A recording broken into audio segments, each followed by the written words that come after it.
let's jump back into it. Ugh, where were we? What were we doing? Oh, yeah. Timing is critical.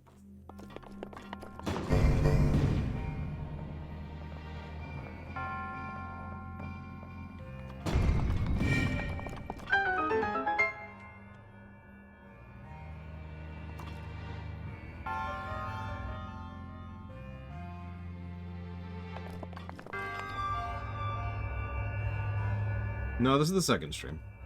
There's a number right over here somewhere.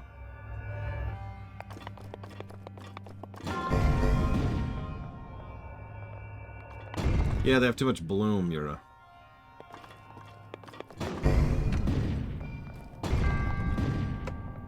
Having said that, I like the overall aesthetic. I do. It very much gets the idea across that these are pocket dimensions. Not literally buried in the earth, you know? We debated that last time I streamed this.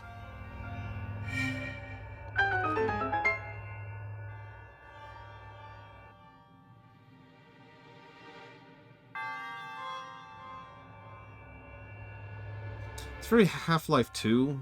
Very Portal 2. Better way to put that, I think.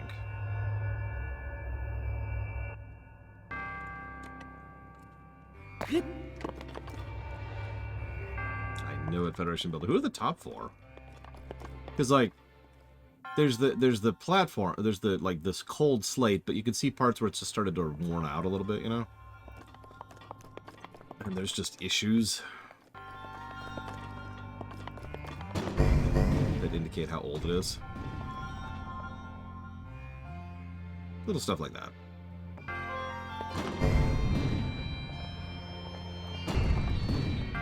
Possibly Yura. But I doubt it. Bloom bothers me in general. It obfuscates, among other things.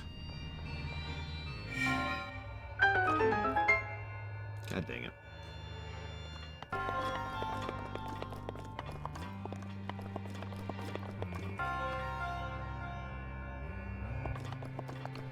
wonder what this game looks like without Bloom. Surely we've modded that by now.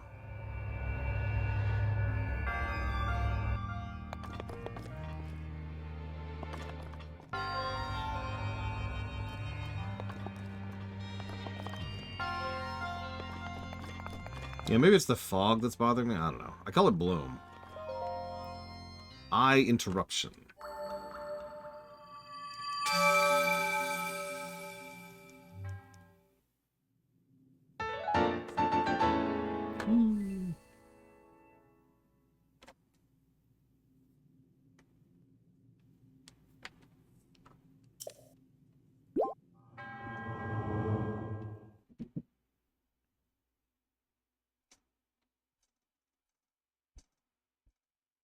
I'm sorry, Lineruf.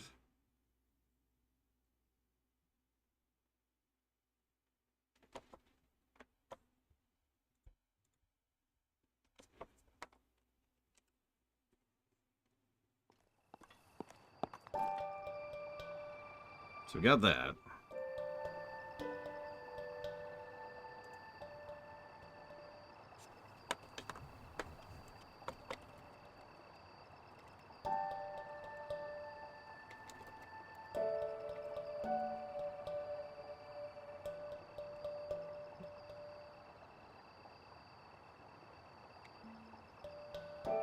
Let's see what this looks like.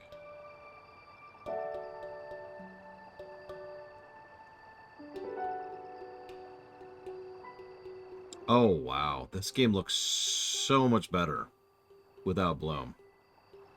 Holy crap.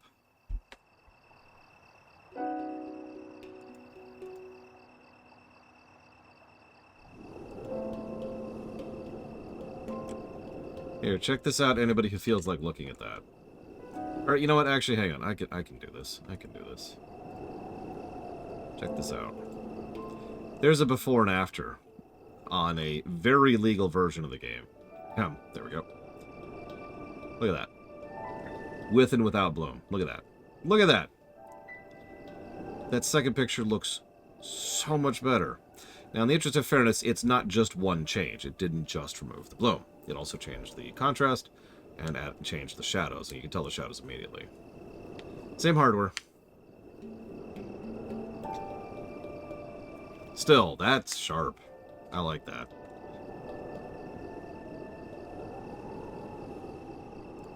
Anyways.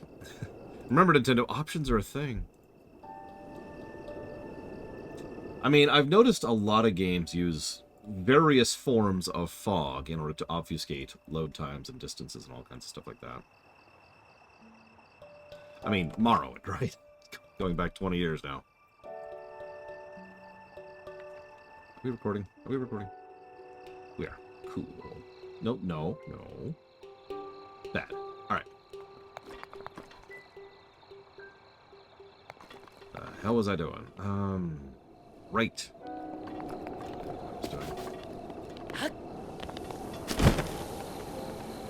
I've never seen Pop-In in Morrowind, even back in the day. Load times, sure. Pop-In, no.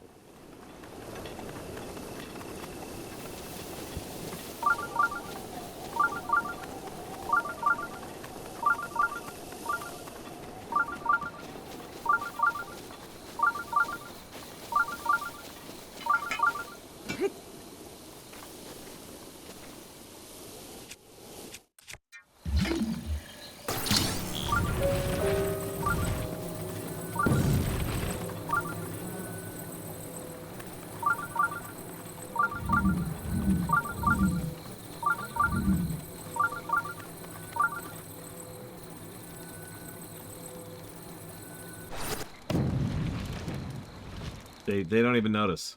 They don't even care. That's hilarious.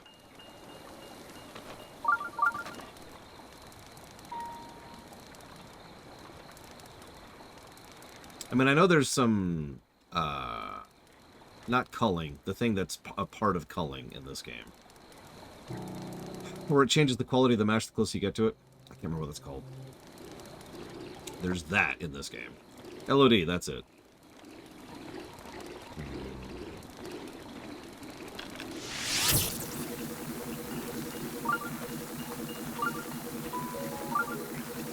Although that's not saying much, there's that in most games.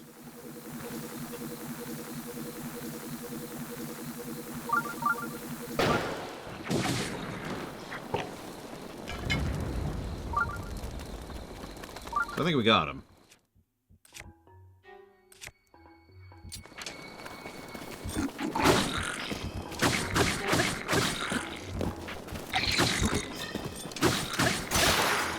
And dead. Of course.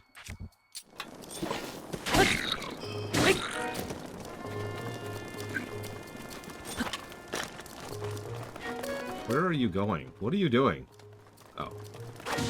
Oh, that's bad. Okay, hang on. We're not screwing around with that.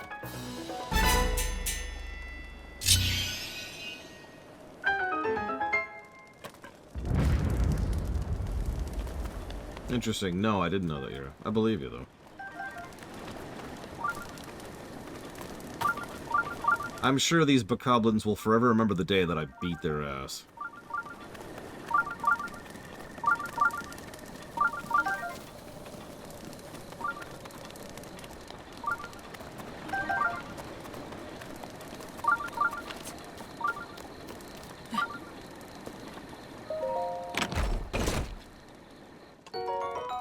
Whoa! I got all worthless. I was thinking about this, and... I suppose I'm burying the lead a little bit here. Oh, damn it.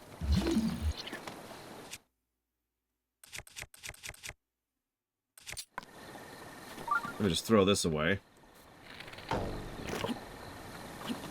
There we go. Got rid of it.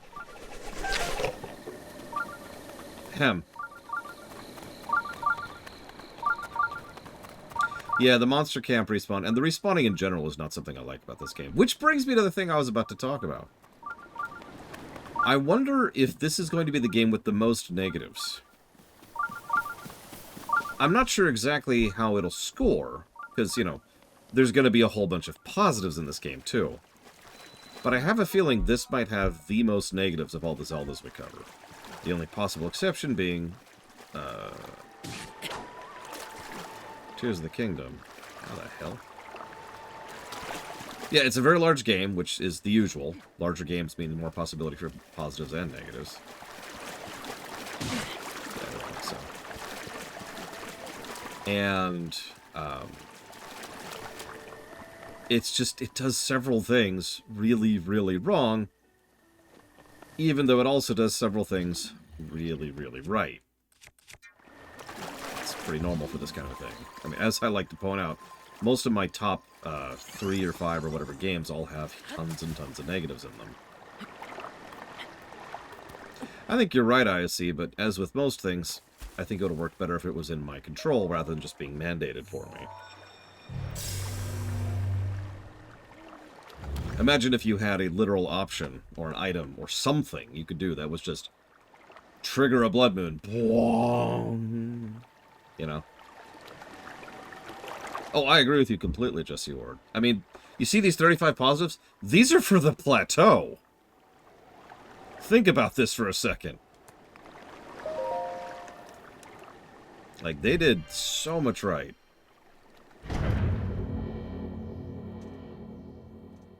And the free roaming in this game is hard to process, really. I'm going to have difficulty reviewing the free roaming nature of this game, because it might be the most open world game I've ever played. Like, the most do anything in any order game. Yeah, I can't wait to play Zelda 1 after this, let me tell you what. I'm not even really kidding. It's going to be fascinating. I mean, the original intent was to go straight from Metroid Dread to this, but this, poof.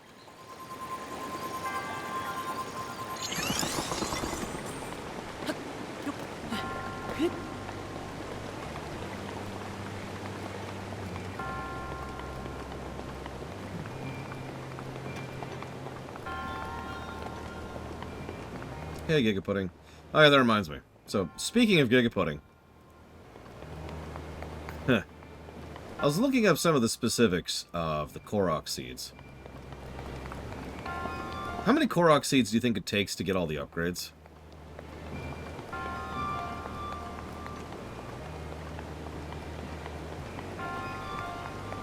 I should mention I literally just looked it up. 20 minutes ago.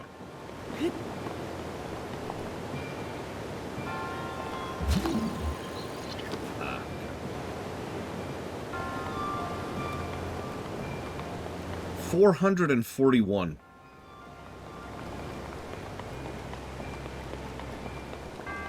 So, for all of those who are defending Korok seeds by saying, ah, it's optional, you don't have to do it.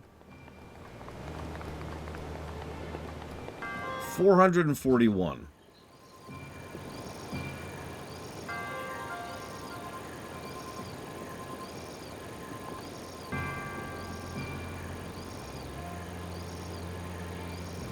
In all honesty, though, I had a minor topic here because one of the kind of complaints, I suppose, that I tend to get on my show fairly often, or I guess disagreements might want to put it. Let me start that sentence in a different way. I like it when people disagree with me about things. Really. I do. As weird as that probably sounds.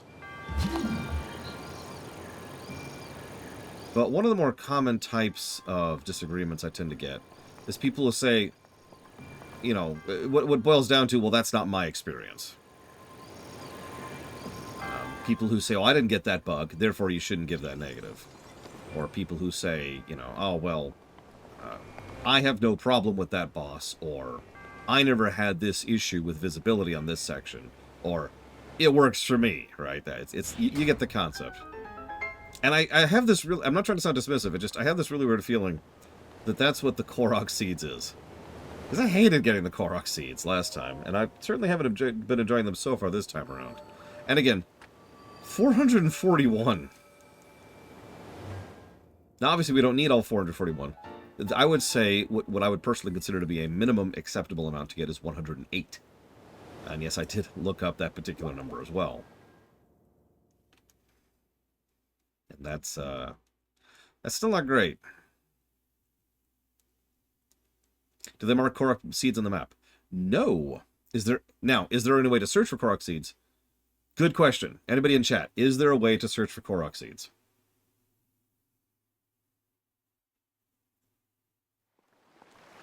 Hey, they got rid of the spikes.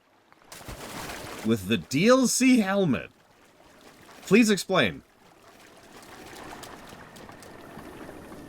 I'm not being facetious. I've never heard of this.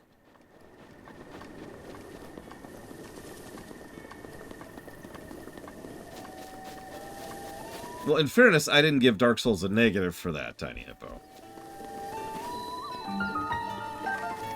So it pulls up a hot-cold thing. Okay, I'm with it, I'm with it. It steals all the food here. Yep, with that too.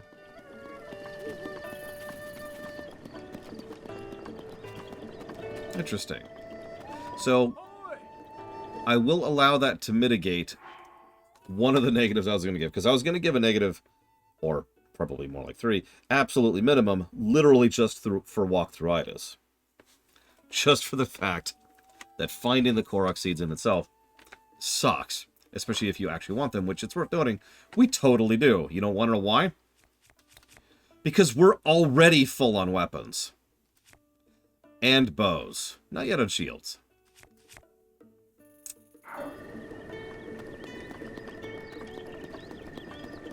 So, that's cool.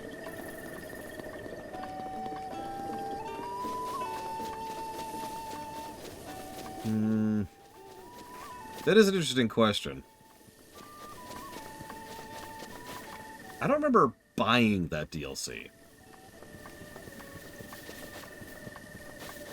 I'm not saying I didn't, but I have no memory of doing that.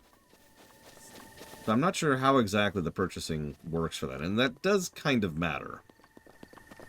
Oh yes, and the reason that Korok Seeds matters is because you need to have inventory space. Because you have a stupidly, ludicrously small amount of inventory space. That might be why then, Dream Whisper, because I do have... Well, no, I don't have Nintendo Online Plus. I just have Nintendo Online. That's true, Federation Builder, and I am a dumb, stupid idiot for missing them constantly. So the problem is with me, and I shouldn't give the game a negative. See? I told you.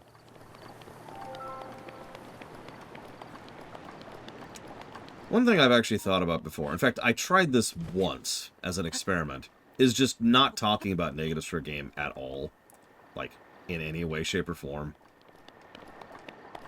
Because nobody gives a damn if I give a game 35 positives. Nobody cares about these 35 positives. Nobody's commented on these. The only thing everyone's been talking about is the 11. That is so common and so normal.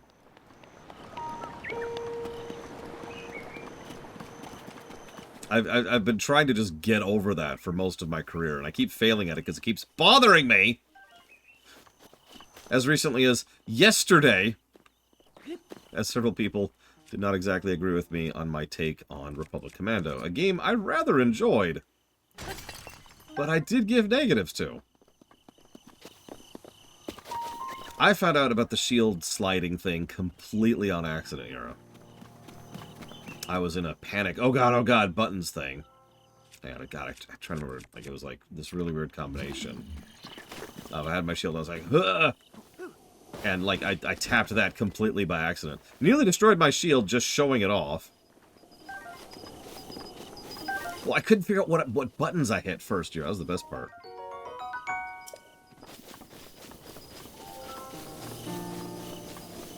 So I'm just like, what did I do? How did I make that happen? Iron Shroom. Yeah, we're going to use those later. Probably get a bunch of those to start.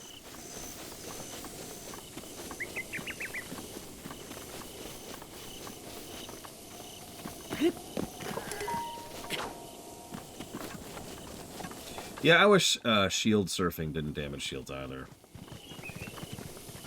We haven't even encountered Flurry Rush yet, but I probably will. Yeah, there's a reason my main save uses Barbarian Armor.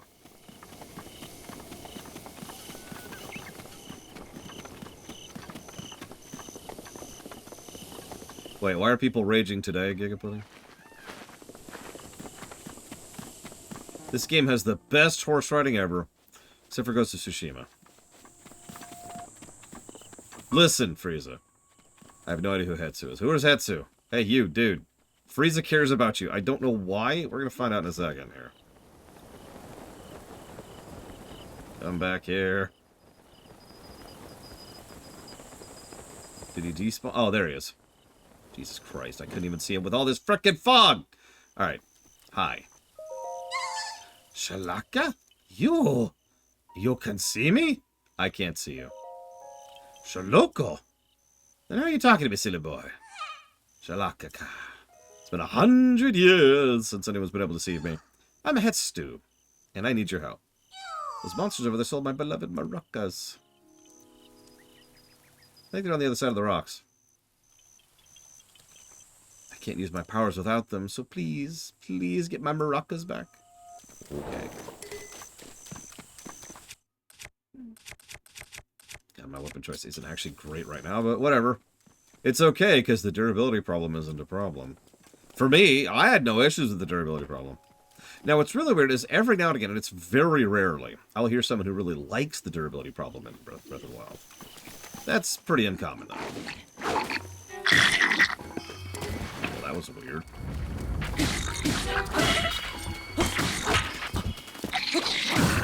There you go. So that's Flurry Rush. It does that.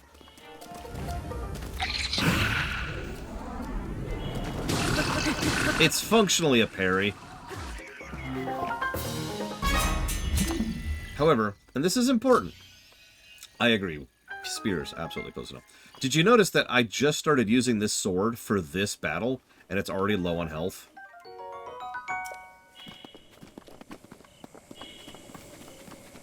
That brings me to, I believe, actually we're up to 7 things now. 7 things wrong with the durability problem. The durability is way too low. I should not break a sword in one encounter.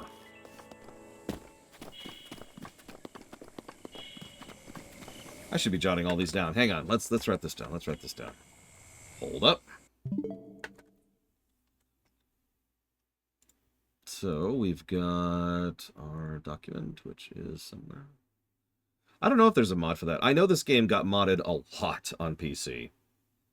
Of course it did. It's a very popular game. It was one of the first games emulated of the Switch. It was like the thing they were using to test the Switch emulator. All right, so we've got the durability problem, which is no repair, low durability, availability of weapons, can't type correctly. That's a very important problem with that. Availability of weapons, accidental destruction. Yep, that's a big thing. That includes throwing and terrain. It does get slightly better later on, but yeah, the best weapons do not last long enough, speaking from experience. So we've got no repair, low durability, availability, accidental destruction. That's under harvesting, our spruce. Then we've got inventory space. That's the big one, really.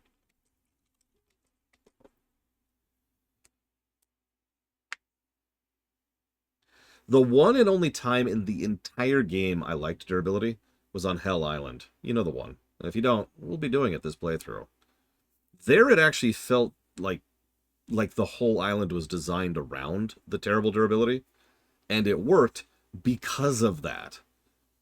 And for reasons like that, I wouldn't mind if there were specific arenas or sections or whatever where you could go and just be like, hey, here's your sword, here's your shield. They've got about 8 hits each. Oh no, you know, stuff like that. Oh yeah, interface, that's the thing.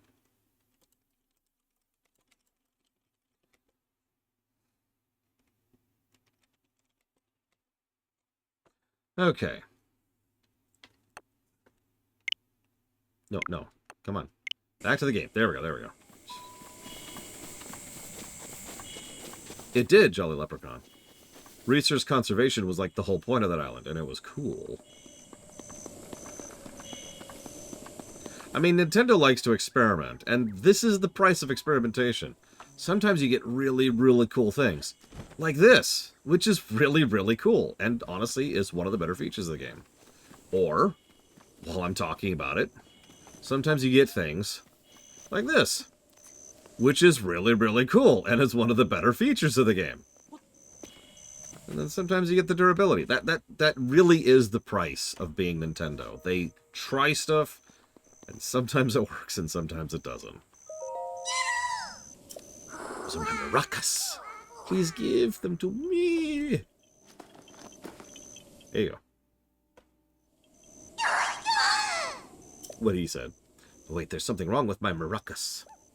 The Korok seeds inside are gone. How am I supposed to dance now? If only you could give me 441 Korok seeds. See, I have the power of inventory expansion. So let me know if you find some Korok seeds, which I actually do have a couple on me. Wait. You have a Korok seed. I can tell by smelling it.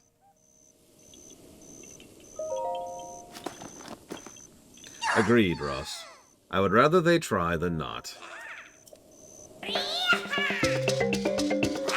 Don't worry, this is skippable.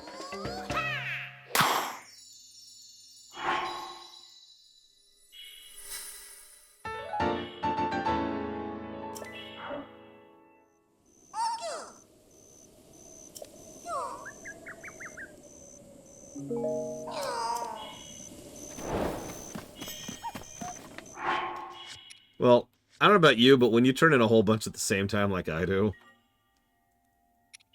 you'll want to start skipping that animation after a minute.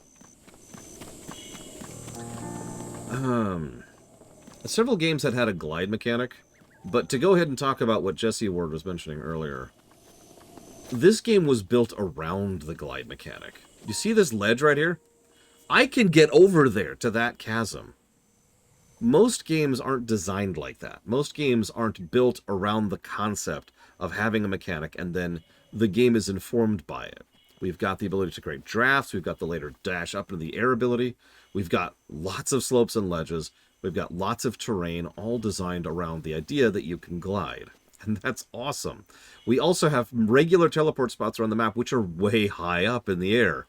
And a stamina mechanic. Now, I was going to talk about the stamina briefly, because this is stupid. Having to spurn stamina to run in combat is stupid. Elden Ring got that right. It was, I believe, the first one. The first game to have stamina for sprinting, but only in combat. Because every game just used stamina as sprinting in combat, and it shouldn't. You should just run if you're out of combat. And it's not like they can't gauge when you're in and out of combat. I mean, this game literally has an aggro concept. And you will literally hear different music if something is aggro to you somewhere. And we've had the concept of being aggro or out of aggro since Morrowind. So they have plenty of ways to tell that you're in combat. So, that's not an excuse.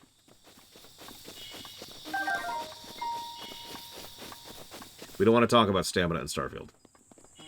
But my point being, this stamina bar kinda sucks for mobility. But I'm with it in other ways, because the stamina bar functionally in Reality Land gives you a height cap, right? It informs how much height you can actually accomplish.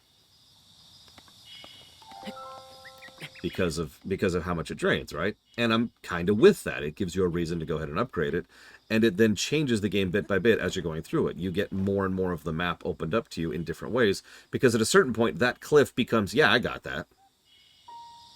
And how far you can swim. That's absolutely true. And, of course, how far you can glide, which is what started this conversation. So, you know, the fact that you can... of course, I can't... I'm just skipping now. Don't mind me. I'm just going to skip through the terrain. But the more stamina you have, the further you can glide. I'm with all of that. The only thing I don't like is this right here. Hey! You have a nice pouch, but you carrying a lot of ore. What are you doing, lady? Why are you sitting at that angle? Are you okay? I actually, honest to God, thought she was bound and tied on the ground for a second. Because look how she's laying. Like, it looks like her arms are bound or something. But no, she's just laying on her side. Really, really weirdly.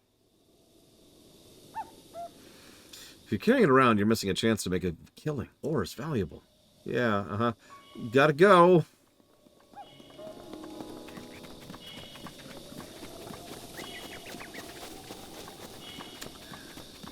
But yeah, no, I think the stamina bar and how it's being used up, yeah, girls are just like, it's Link, is something we could consider positive for. Yes, I know I'm low on health. Oh, no, that's a shrine thing, my bad.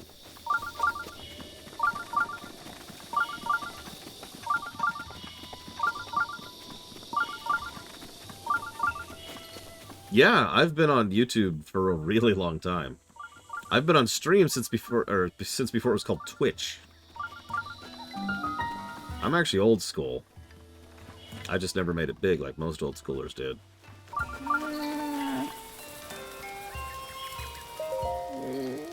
Traveler, I'm sorry, I seem to have twisted my ankle. Let's see here. Sorry you had to see me like that. Say, Traveler. Where did you get that object hanging from your waist? Well, you see. Oh. Yes, I see. That Sheikah Slate is a symbol. It means you're the hero of legend. Oh, that's cool. That's, you know. What's up? Hi, I'm the hero of legend. Though there are few who know of such legends anymore. But we Sheikah have been waiting for you for a very long time. Plus, before all else, I must insist you meet with Impa. Where is she? Lady Impa's house is far below the Lantern Falls, just over there. Real honor to meet you. I suppose you're used to that, having lived as long as you have. Yeah, totally.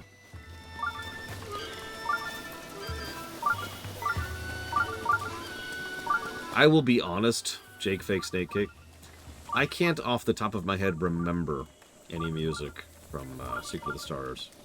I'm not saying I disagree with you, I'm just saying I can't remember it to even ponder it at the moment. And yeah, Colgrim's correct, I also never submitted to the meta. And I never will.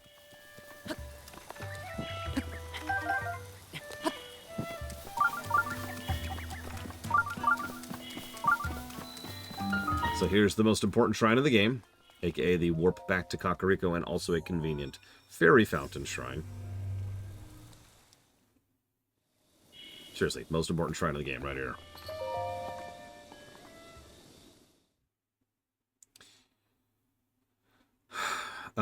Yes, actually, Jello Leprechaun. I worked in an NOC overnight, a knock overnight, and I also then did some basic networking, really basic maintenance-y kind of stuff. Ah, yes, this is our combat tutorial, and I have 1 health. That's okay, I can actually heal. I've been avoiding it, because, you know, but I can heal.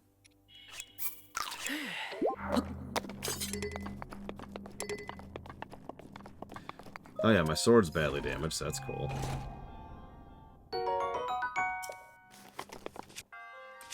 Switch to a real shield here.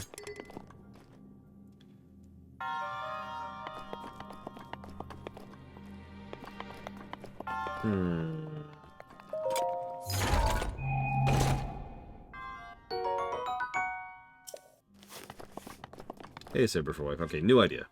Let's get our broken shield and our broken sword. Let's do this. I'm ready. Ready. I actually rather like the combat in this game, but it is a little on the overtuned side. We actually talked about this during Metroid Dread of all things. Stuff hits way too hard in this game. Like, you can get so many hearts in this game, and there's a reason for that. Hi, Saber for Wife. Let's do... What is that? Let's call that... That's true. Zelda games suck! Hate Zelda games. Worst games ever. Although, I believe the actual most popular franchise of all time is Pokemon. But that's in terms of sheer numbers. Ah.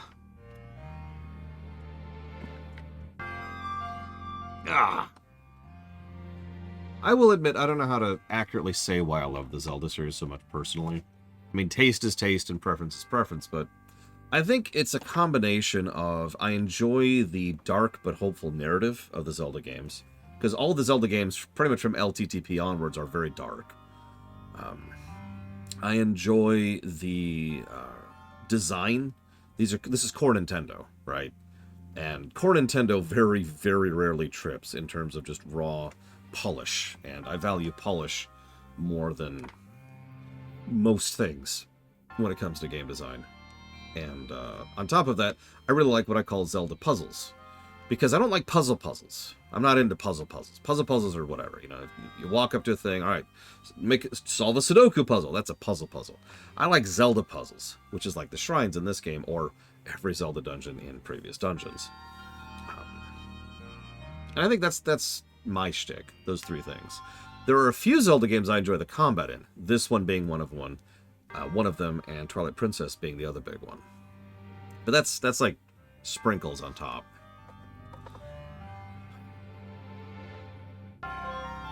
Oh, that sucks, Dream Whisperer. I'm sorry. Hello, Yada. What do I put that under? I guess that's kind of... Which Zelda game is the darkest? Define dark for me.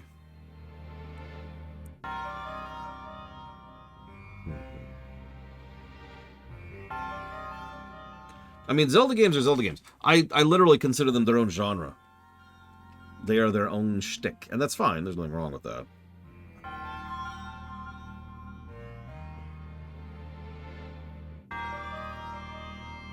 Hopelessness. So depressing.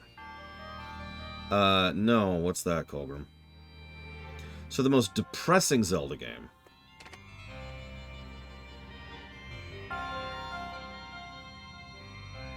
That's rough, because none of them are depressing. Which is part of why I like them. If I wanted to like depressing, then I would go play Dark Souls.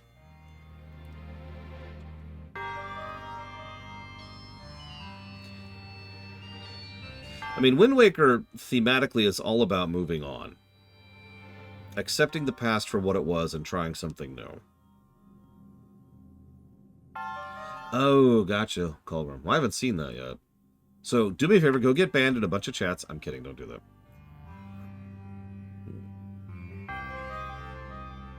The best Zelda game to start with? It depends on your availability, because system locking. But if you have availability of everything, Ocarina. Ocarina is pretty much the fulcrum of the Zelda series. It has a lot of the designs of the old and the 2Ds, and is pretty much the beginning of the 3Ds, which all have been patterned after it to some extent or another.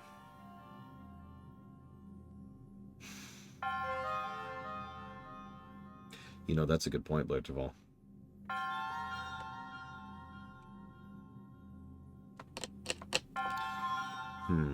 I'm sorry, I'm sitting here pondering something. I guess I should say this out loud.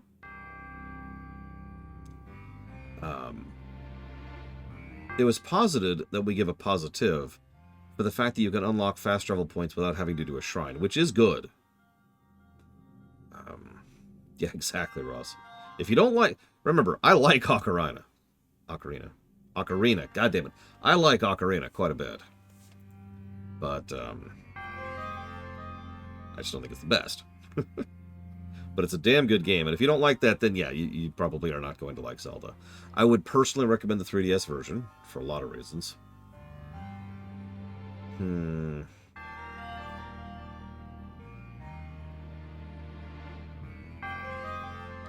That feels like a flow thing.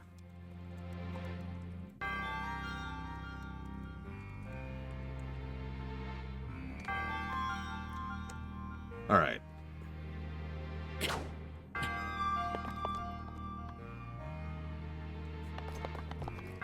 Listen, I would never replay Ocarina.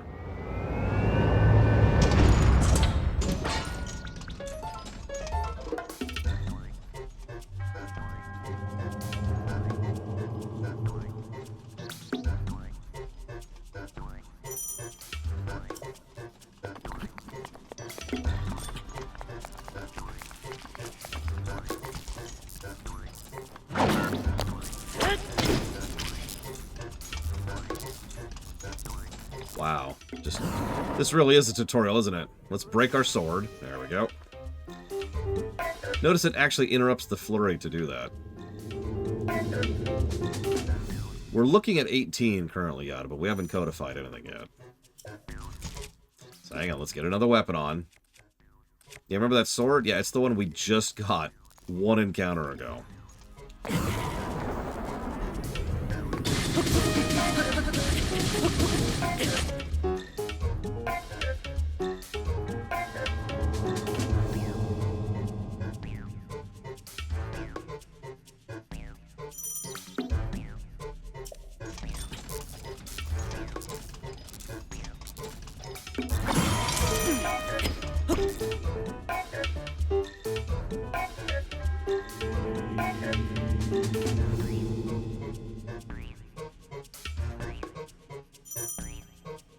Wow, this is really tutorial-y for a game that's been so good about its tutorial system. This is wild. Oh, they totally are Jolly Leprechaun. Admittedly, they actually have admitted quite openly that they're basing a lot of their design off of each other.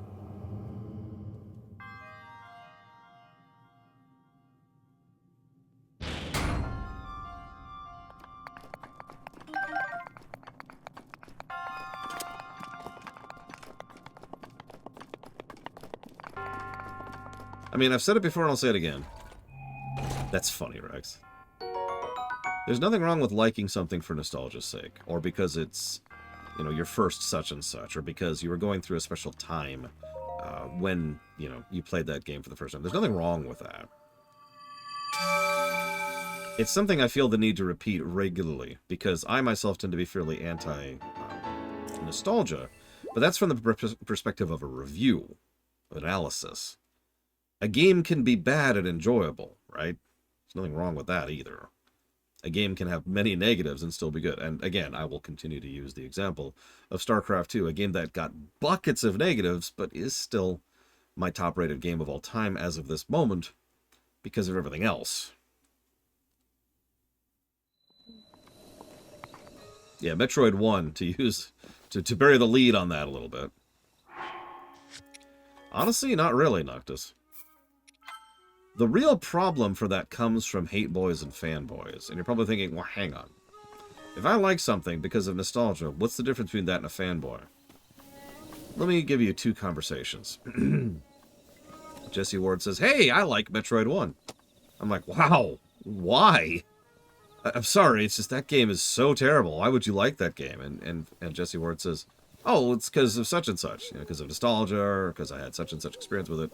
Or whatever. I'm like, oh, okay, that's cool. And then we can sit and chat about it. And it's fun, and it's awesome, and it's amazing.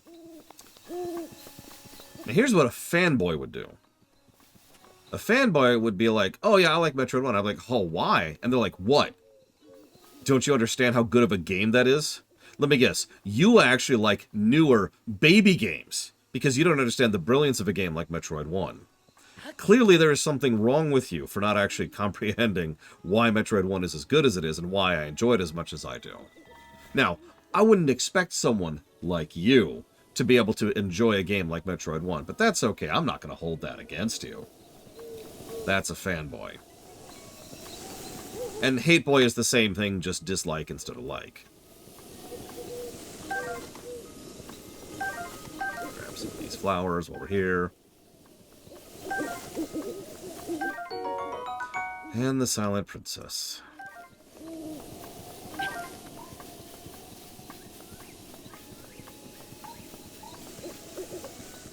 I mean, hell.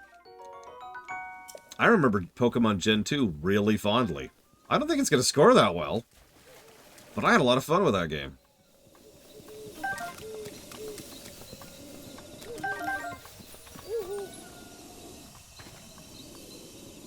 Do you consider your arguments so weak it cannot withstand debate? I mean... So anyways, horror warning? I think it's a good way to put this. Like, for those of you who are, you know, weaker to, like, horrifying, nightmarish images, this might be a good time to look away from the screen. I am the Great Fairy Kotera. This place was once a beautiful spring, but as time passed, fewer and fewer travelers have offered me rupees. As a result, my powers abandoned me. I'm nearly powerless, so I beg your help. 100 rupees. Do I have 100 rupees? I have 0 rupees. Yeah, never mind. I literally don't have any rupees. Never mind. We'll get back to the horror later. I forgot you need money for that. My bad. My bad. We'll get back to the horror later.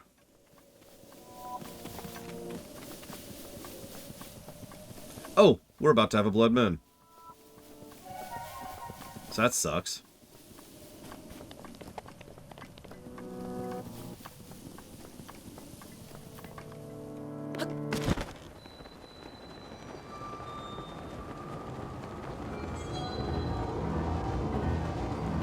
That's the other thing. This is such a nightmare-scape thing.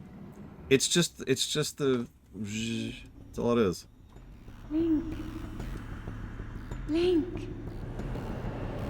Be on your guard. Ganon's power grows. It rises to its peak under the hour of the blood moon. By its glow, the aimless spirits of monsters slain in the name of the light return to flesh. Link, please be careful.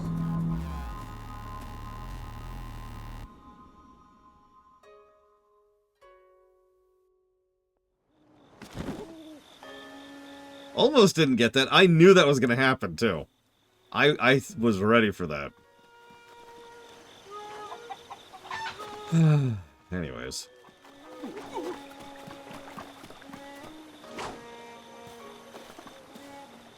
Yeah, the other Blood Moon cutscenes you can skip. Right. Ooh, apples. Apples. Actually, you know what? I think I have some apples. Do I have apples? I do have apples.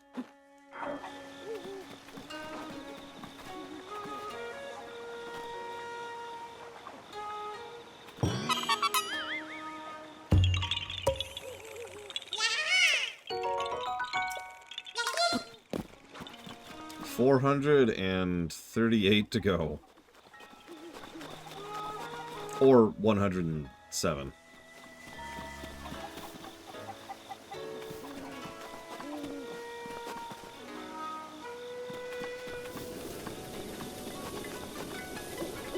I don't know, am I the only person who always had a little bit of trouble finding some of the side quests here? I remember being just kind of lost for a while in Kakariko. See, you can't do this, Arspruce. It's not possible. You can't have a jump button in the game. 10,000 rupees.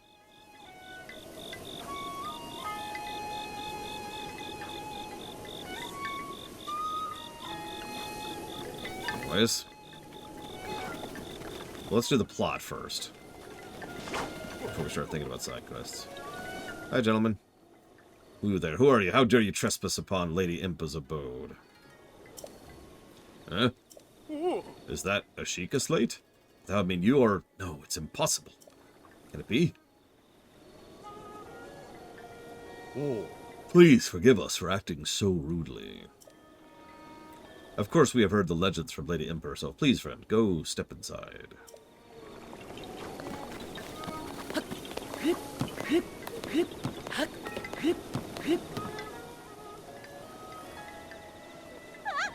A man? Don't worry, my dick is hidden. What's that? It's a Sheikah slate. Could you be the hero my grandmother told me about? Oh, what was his name? It's not that I forgot. I'm just bad with speaking. My name's my name's Paya. Whew, I got it out. I know I should be able to say that easily, seeing as how it's my own name and all. Are we seriously doing the hands on the hip thing? Oh my god, we totally are. So sorry. Yeah, my grandmother's been waiting for your return ever since I was little. Please hurry inside. Yeah, I guess.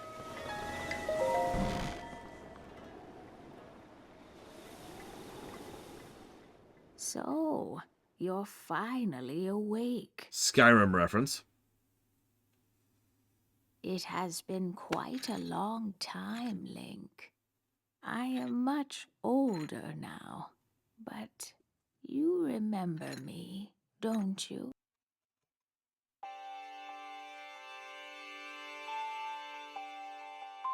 If I say no, do I still get milk and cookies? Ah. What's the matter? You're looking at me as though I am a stranger to you. Those eyes, they lack the light of familiarity.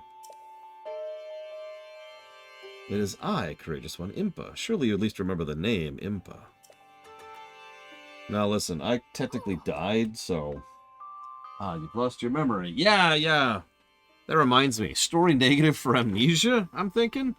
It doesn't really service anything to the plot, and they never really do anything with it, for that matter.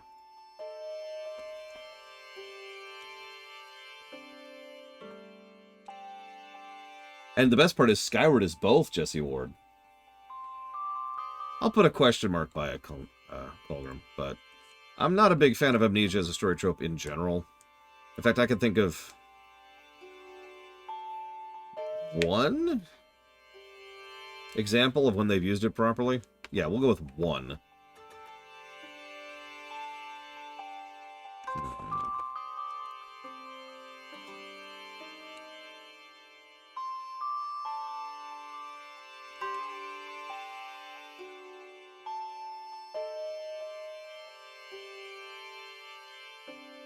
Yeah, that's another thing. You can do the story in pretty much any order, which can lead to some wonkiness.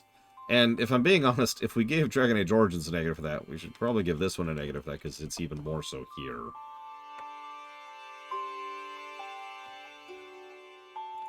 So the question becomes, what negative did we give that for Origins?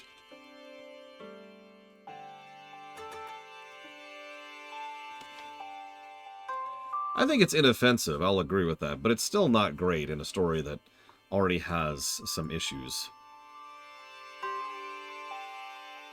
That's true, Jesse Ward. It's a valid point. Only in Ocarina, Jolly Leprechaun. I mean, in LTTP, Kakariko is almost on the other side of the map from Death Mountain. And by other side of the map, I mean 2 screens away. Look, LTTP is not a big game. Sure, True Whisper. You're a little early. We're not playing that for a couple months. Or month, or how long this takes us. Where the hell was the negative I gave this? Give me a sec.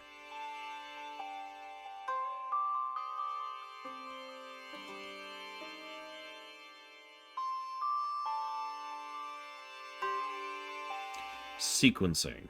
That makes sense. We'll put down a question mark by this. A lot of question marks. You see what I mean, by the way? Nobody cares about positives. Only the negatives I posit. So if you lost your memory, well, it matters not.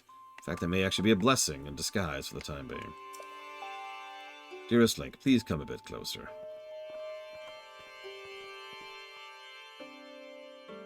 Hmm. 100 years ago. Oh. Yes, 100 years ago, the kingdom of Hyrule was destroyed. Why do you have 3 pillows? After you fell, Princess Zelda's final wish was to place you in sacred slumber. And then, all alone, she went to face Ganon. Before Zelda went to nobly meet her fate, she entrusted me with some words she wished to say to you. I've been waiting 100 years to deliver the princess's message. However, those words, which the princess risked her life to leave you, well, if you're to hear them, you must be prepared to risk your life as well. Lady, I've technically died like 8 times. But I'm afraid that burden may be too much while you are still without your memories. I'll leave the choice to you. When you feel you're ready, return to me. Okay, bye. Alright, so. No, I'm joking, I'm joking. Hi, Paya. Hi, Paya. You're very close to me right now. My grandmother's waiting for you, but please hurry to her.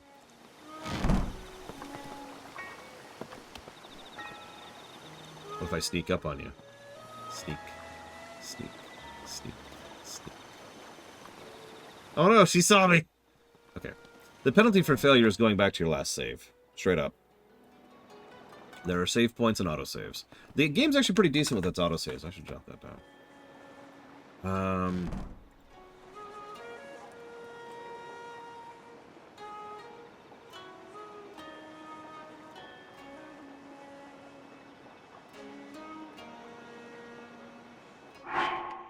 That's true. There are a lot of question marks there.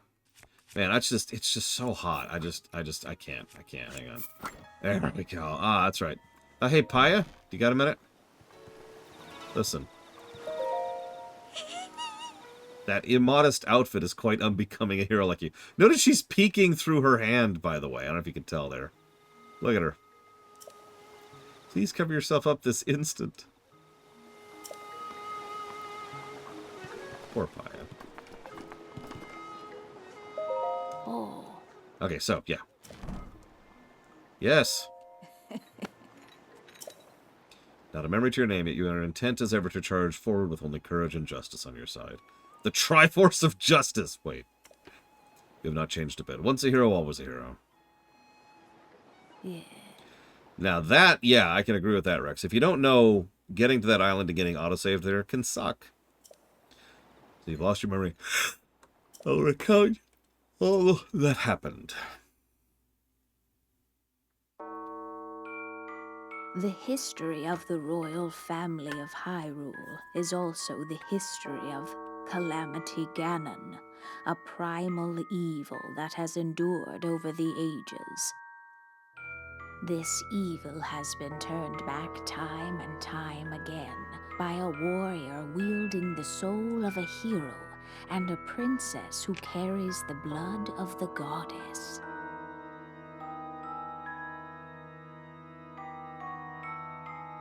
With the passage of time, each conflict with Ganon faded into legend. So listen closely as I tell you of this legend that occurred 10,000 years ago. Ugh. Hyrule was then blossoming as a highly advanced civilization. Yeah, 10 millennia ago.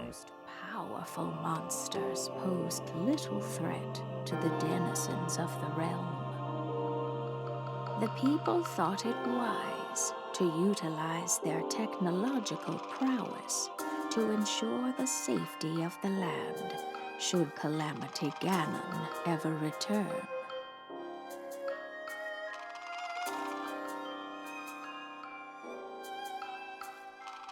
They constructed 4 mechanical wonders that came to be known as the Divine Beasts. They also built a legion of autonomous weapons called Guardians. The Divine Beasts were piloted by 4 individuals of exceptional skill from across the land.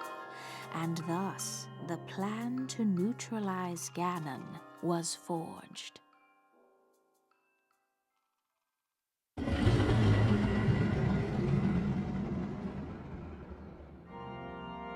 Upon Ganon's inevitable return to Hyrule, the princess and the hero fought alongside these 4 champions against this ancient evil.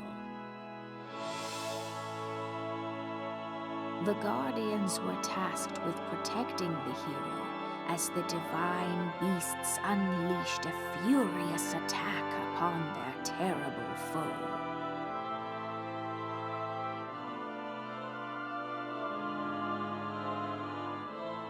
And when the hero wielding the sword that seals the darkness delivered his final blow, the princess used her sacred power to seal away Calamity Ganon.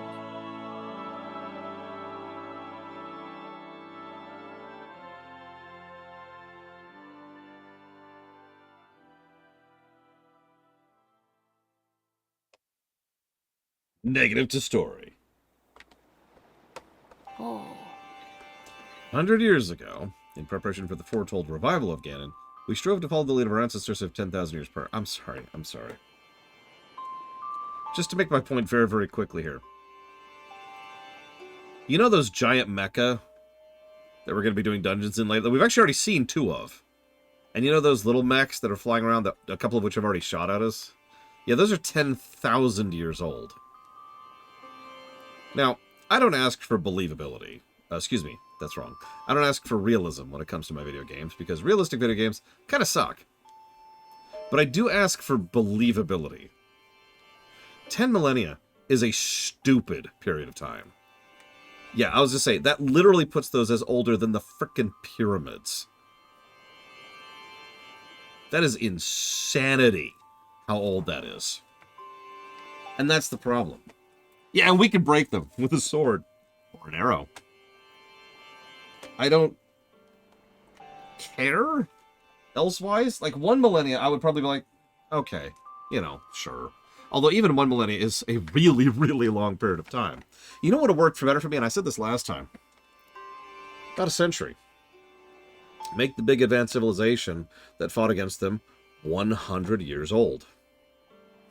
And then, about 1 year ago, because a year is a long time. I know nobody thinks a year is a long time, but I need to reach out to the writers of the world and remind them that a year is a long time. About a year ago, the events prior to this happened. We lost. Ganon took over the castle. Zelda's been there for the last year. We've been in a healing coma for a year. Think about it. All issues gone instantly. Anyways, that's it. Moving on. I have been asked many times to pull back on how much I emphasize the 10,000 years thing. So I'm going to pull back on it. We're going to let it go. But I do want to mention one last thing. It's really funny how many different fictional properties specifically pull 10,000. Not 487, not 3,652. No, it's always 10,000. It's really funny how often it's 10,000 specifically. Anyways, despite our best efforts and careful planning, we underestimated his power. In order to avoid making that grave mistake again, the princess left you these words. Free the 4 divine beasts. That's it.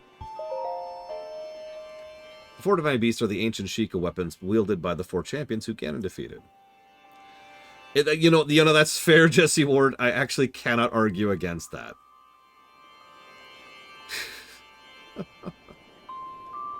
The divine beast Va Rodania, controlled by Daruka the Gorons. The divine beast Va Meadow, controlled by Ravalia the Rito. Va Ruta, controlled by Mifa of the Zora. And Va Naboris, controlled by Urbosa of the Gerudo. It would be extremely ill-advised to face Ganon without the power of the divine beast to help you. We must infiltrate divine beasts that were stolen away by Ganon 100 years ago and bring them back to our side. More information can be found by asking blah blah blah blah blah. Flim flammity flam, flam flammity flu. MSQ. The device Princess left you as, Zelda left you as a guide, and also your memory. Now, let's see. Someone at the research lab might be able to help you in Hatano village. Which is definitely pronounced Hatano and not Hate-no. Even though every time I see that, my mind automatically and instantly translates Hate-no. It's a small village, one of very few places that avoided suffering significant damage during the Great Calamity. Time to go to Hate-no! We gotta buy a house in Hate-no. We also have to help build a village. That's later.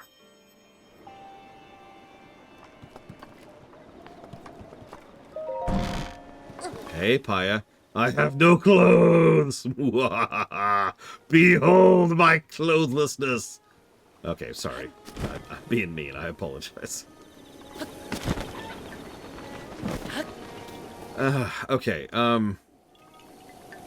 any TMNT game post-SNES. Shredder's Revenge. Good game. Get some clothes on. No, I had my trousers on. ISE.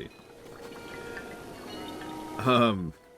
I feel like there was another one, actually. Nope, I'm wrong. That's the only one I can think of. This is going to sound like bragging. But I am a good writer. And you know what I do when I have to design a passage of time? I think about the events that need to happen during that period of time. I think about how much needs to happen for, how much time needs to pass for characters to process, for cultural norms to shift, for technology to progress, whatever it is that needs to change. I need a question to be here. I need something to be here. I need something to be here. And I sit and I think about how much time should pass here. And once I'm done with that, that's how much time has passed. Whether it's 4 years, or 512, or 18, or 37, or 5,436. It doesn't matter. As long as it's thought about and interested, and it's like, okay, if I can use Warcraft for an example here, trust me, I'll be complaining about this exact same 10,000 years thing over in Warcraft because it's stupid. And as we've talked about, in the lore of Warcraft, there's about an 8,000 year gap of freaking nothing in the Warcraft history. there's like maybe 5 bullet points in 8,000 years that happen in that setting. And then we skip forward, and then in the last 2,000 over here, bunch of stuff happened, right? Even that's not true, because it's actually more like 400 years. In the last 400 years is when history has actually started moving and being and doing. But you get my point, right? Which of my written works... I don't have any catch-up! Which of my written works are available publicly? The LTTP Theater is functionally a prototype of me writing. And then, of course, I have the Final Fantasy I rewrite and the Final Fantasy II rewrite. All of those are publicly available. And I highly recommend you watch them, hate them, and then come back and tell me, why did you make me watch that, you bastard? And then just stab me for a while.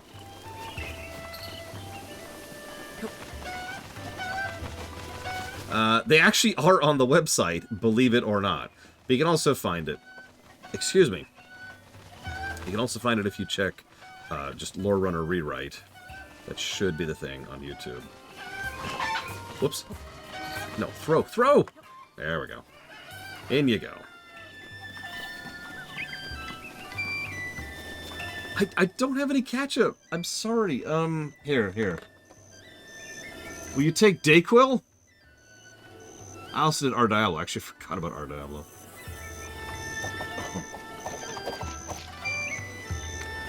What annoys me more, 10,000 years ago or Type 3 time travel? That's easy. Type 3 time travel. Multiverses are no. I can at least enjoy a story that has 10,000 year gaps in it. Including this one. It's worth noting. Enchanted, the name of your shop is Enchanted, is open for business every day of the year. Oh my, look at that face. You are totally my type. Oh my god. That is 3 people in one village who are all crushing on us. You have even a Sheikah slate in her hip. Wait. Huh? A Sheikah slate? Isn't that like an incredible thing that only incredible people can have? I'm not sure what all this means, mister, but it means you're a great deal more important than you appear.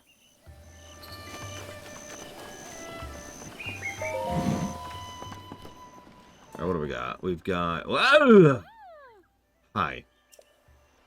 The stealth chest guard over there is highly recommended. While you wear it, your footsteps are nearly soundless. Riddle defense. There's the Hylian tunic. A little bit of armor. Kind of expensive. Yeah, we also have quite literally 0 rupees.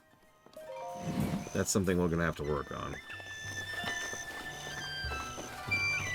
Yep, it's okay. I'm going to wear this chest piece. It's going to make me super quiet.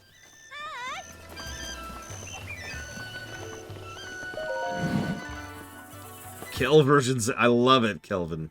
Kevin verse 7. I love it, I love it. Anything in here?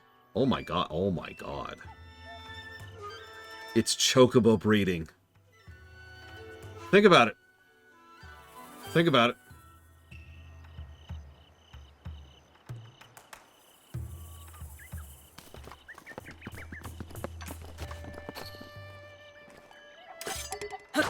Whoops, that's not what I meant to do. There we go. Ah! Okay, whatever. Yep, Kukos become chocobos. They both start with C.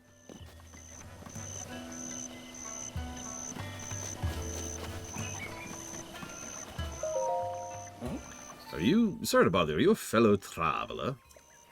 As for me, I just love art. In fact, I'm traveling the world in search of beautiful landscapes. Just between you and me, I hear there's a great fountain in the fairy fountain, but you need some freaking money in order to be able to access it, and I don't have any freaking money. I won't give up. Imagine if I find anything, I'll let you know. Yeah, thanks. Yeah, we need a mountain chocobo. We need an ocean chocobo.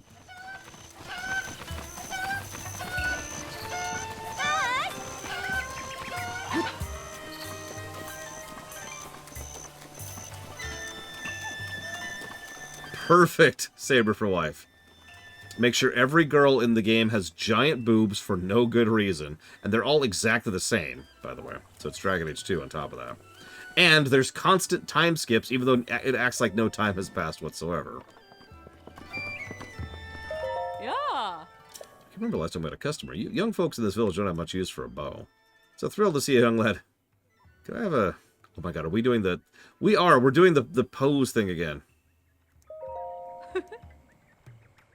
No, hang on. Ma.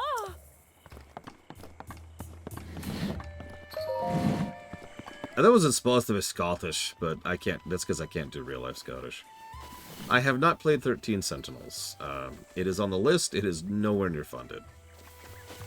So hang on. Real quick. There's a lot of reasons why I like the climbing mechanic in this game, but can I share one of the stupidest, smallest reasons why? How many of you have ever played a video game before, and this has happened? Alright, you're going back behind the thing to look over here, see if there's any hidden treasure, any items back here. Nope, there's nothing. So in order to go back out from this area, because what you really want to do is you want to go up there. It's like, oh, there's a thing up there. So what you do is you go over here, burn some stamina, lose your stamina, burn some stamina, lose some stamina. Go all the way around like this, follow the path. Up around here, and now you're where you want to go. But you don't have to do that in this game, because in this game you could just do this. It's such a little thing, but I appreciate it so much because of how many times I have encountered this situation in virtually every video game ever. There's a reason we call it the waist-high wall, or the knee-high fence is another version of that. It's like, I want to go over there. Well, you can't. Why? Well, because you can't. Why not?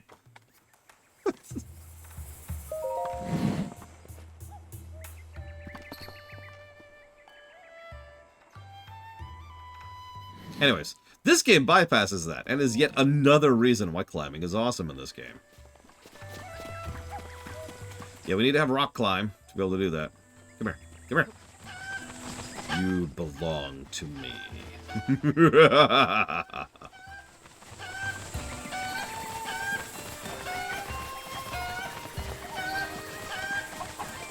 And yeah, someone said it in chat. It's even worse in games where you actually can, you know, jump.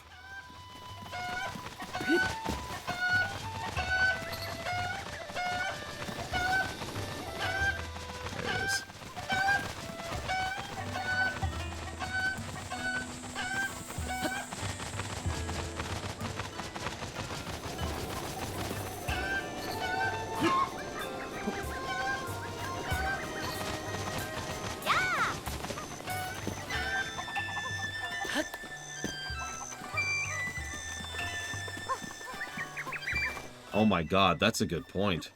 Maybe we're just straight up playing as Spider-Man in this game. Hell, I'm down. We don't know what powers Link has. You don't know. Where'd the one go that was like right here? Wait, really, Frieza? Oh my god. You don't even... Okay, okay.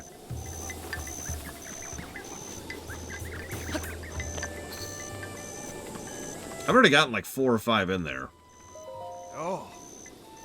Yep. The Yiga clan. Okay. This is a pure preference thing. I'm not going to give negatives for it. But can I just say the Yiga clan are like the worst thing about this story? Like, you have to work hard to sell me on doomsday cultists in general. But the Yiga are just irritating. And they take up a weirdly large portion of the narrative. And, like, they're super capable and competent, except when they're comedically incompetent. And it's just, ah! They're so powerful. They've infiltrated every level of society. None can stop them. Until you fight them in a boss fight and curb stomp them effortlessly because they're pathetic! When's food? I'm bored. Wanna play? Hide and seek. I'll go hide, but I've got to go home just when it's dinner time. It is Jolly Leprechaun. And remember, you can pick up to 3 things. Not merely one. Why do I hate doomsday cults? When the primary character arc... wrong word. When your primary character trait is, I'm an idiot, you're already working downhill for me. You have to work harder to make an idiot character work for me. And doomsday cultists are, by definition, idiots. Thank you, Jolly Leprechaun. Always appreciate. And I'll put that towards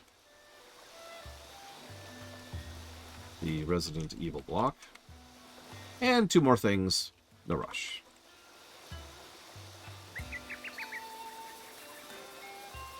Oh, it's especially bad if they're right low. Ugh. Now, I'm not saying you can't make a Doomsday Cult work. After all, I really like the Twilight's Hammer. But by that exact same token, I am really not a fan of, I don't even remember their names from the exact same game, because they're pathetic and terrible. It's rare to see a young lad like you in a village like this. You aren't the Yiga clan, are you? Are you one of them? I'm just pulling like. You look so serious, I couldn't help but goad you a bit. We call those who swear allegiance to Calamity Ganon the Yiga clan. They don't take kindly to those who would stand against Ganon. Seems they're active again ever since the big earthquake the other day. But don't worry, I don't think you're part of that awful Yiga clan. I can figure it out just by looking at you. Please don't hold it against me. Here, take this in exchange. Thanks. They're our specialty. I put my heart and soul into every one of them. They're delicious. If you want more, I can give you some. Just stop by the fields and say hello. Can I take this one? Oh, they're 20 rupees each. Okay. Also, ditto. Saber for wife. I really can't think of their names. Help me out. What's the name of the stupid Doomsday cultists in Dragonflight? Can't think of their damn names. Let's see here. So we've got FTL, and Jedi Fallen Order. The Unitologists. See, the Unitologists, they're not actually a Doomsday cult in the strictest sense of the word. So I'm okay with them. That's like calling the people who've been indoctrinated a Doomsday cult. That's sort of missing over the nuance of the situation. Mm-hmm.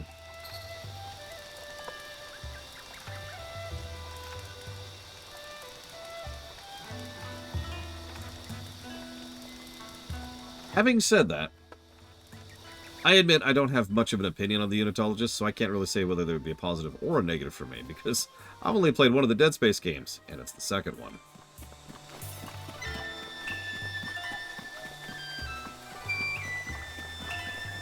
So all I can say about that is, listen. When I was young, I was dropped on my head, okay? Over and over. By Loke, actually. Loke wanted to make sure that he won this argument years later. So he was just like, bonk, bonk, bonk. Where? Okay, nope, wrong button. Still the wrong button. There we go.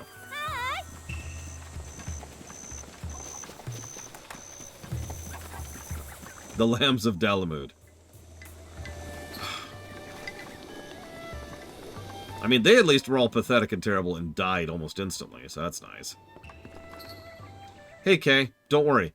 I ate a heart. Are you a guest? You scared me half to death. 20 rupees for a bed. What's the difference? Soft bed is stuffed with premium cuckoo feathers or something, I think. Sleep on that and, you know, you'll be more energized than usual. Yeah, I don't have any money. Still.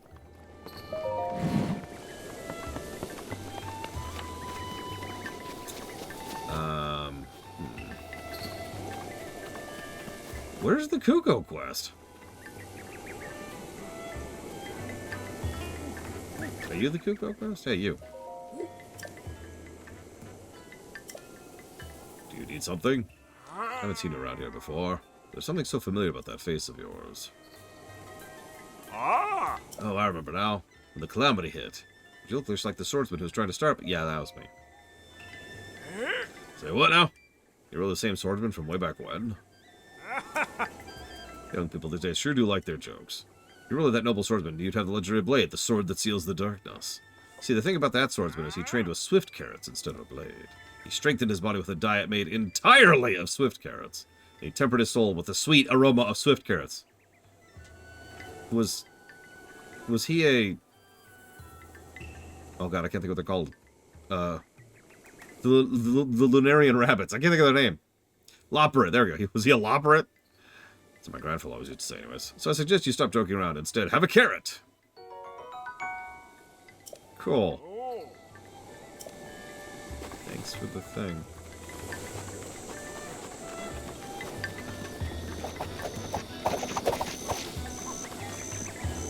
Yeah! Sir Link, my cuckoos. My precious cuckoos. They haven't come home yet. Now that my wife wants nothing to do with me, my cuckoos are my only emotional support. Okay, game. A little too real. A little too real. Let's rein it back. What do I do? I'm so pathetic. I'll find your stupid cuckoos. Thank you so much. Okay, so. Now let's start this quest over again. We're already doing this quest. Hi, Nordame. Careful, there's a lot of bees in chat today. And no catch-up.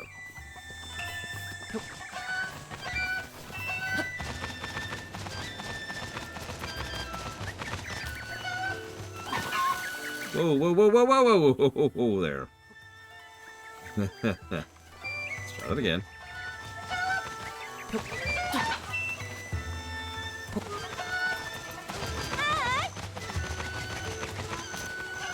Almost made that.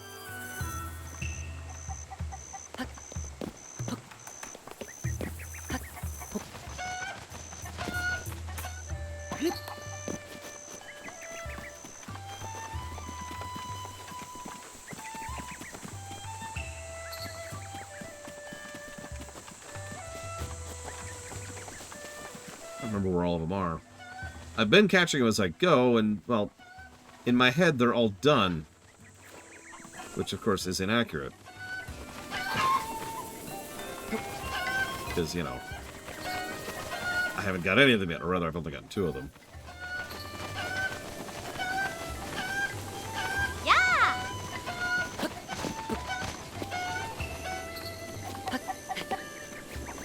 Oh, gosh.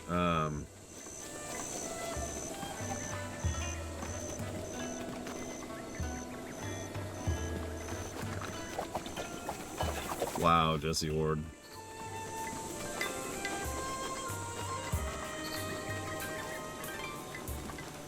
Hey! Tonight's dinner is veggie cream soup.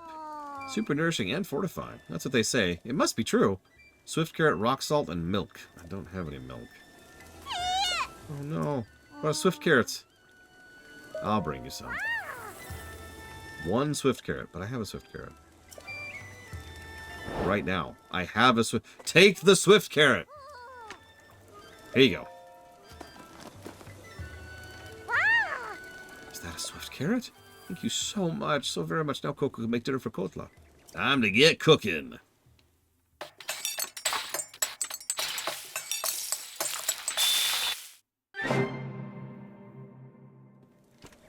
Oh, it came out perfect. Here, have some. Coco's treat. You. Coco wants to try cooking different things so Coco can be a great chef, just like Mother. You will never be as good as your mother, for she is dead. Oh! Dinner time, dinner time. Aw. She was killed horribly by the calamity.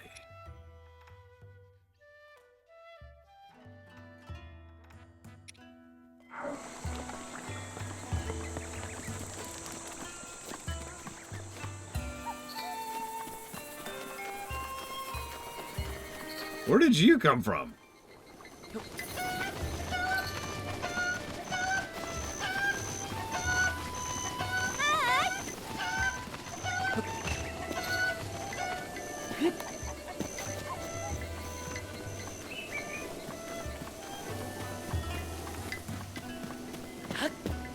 telling you, the Calamity was a year ago. It'd make more sense. We could workshop that. 1 year might be too low. Maybe 3 years. Maybe 8. Maybe a weird number like 17. We can do uneven numbers, writers. It's okay. Other numbers exist than big, round numbers.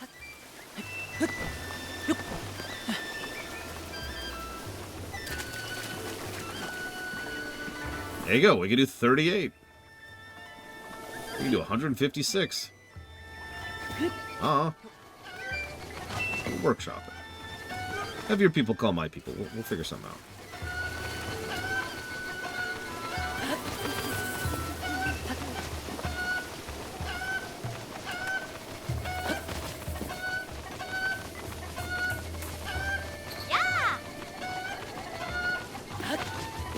I actually completely lost track at this point. How many are we up to?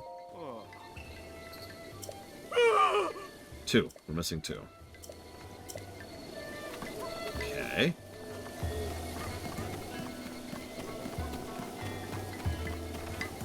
I mean, 10 years is actually a decent chunk of change. Like, a really think about how different 10 years was ago. 10 years ago was, compared to now. Now, I know that's kind of a bad example, because modern technology, but really, I remember 10 years ago. I was a pretty different person 10 years ago. And I imagine several of you were, too. 10 years ago, my niece was 2. Just to put a little more personal touch on that.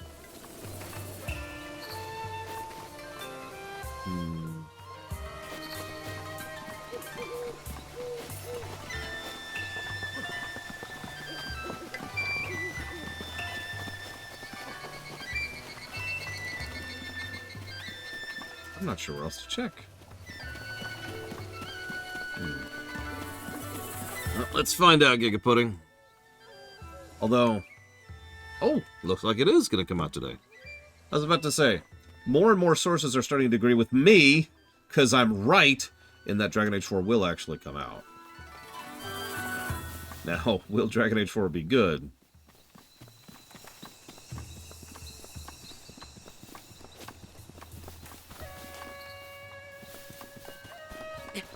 Anyways, ignoring that question completely.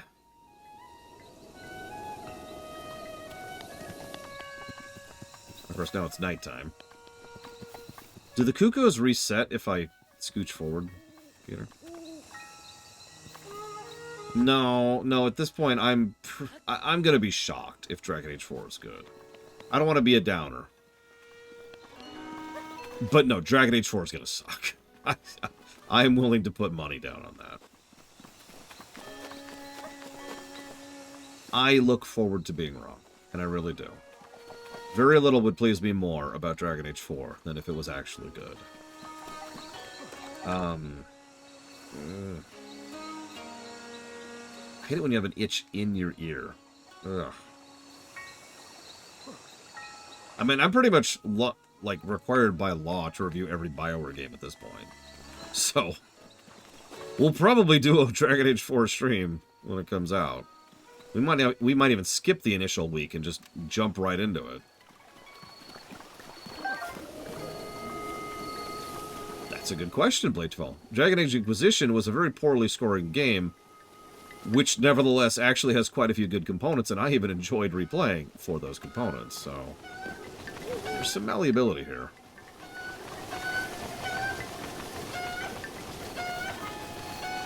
Yeah, no kidding, Lord Aramon.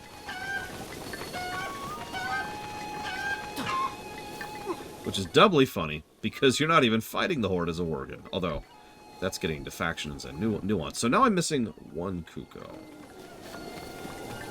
Where's the one Kuko I'm missing?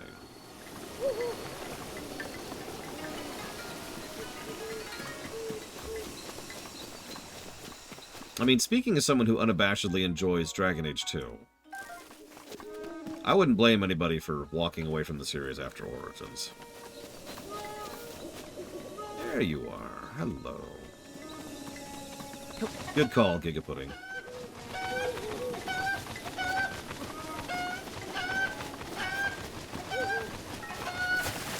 Oh, it's even worse than that, too, Lord Harriman. So Garrosh ordered that particular assault specifically so that the Forsaken would die, fighting the superior Gilnean position. He was trying to get them all genocided, and doing so in a way that he thought he could get away with. The only reason that didn't happen was because of some other things that happened behind the scenes.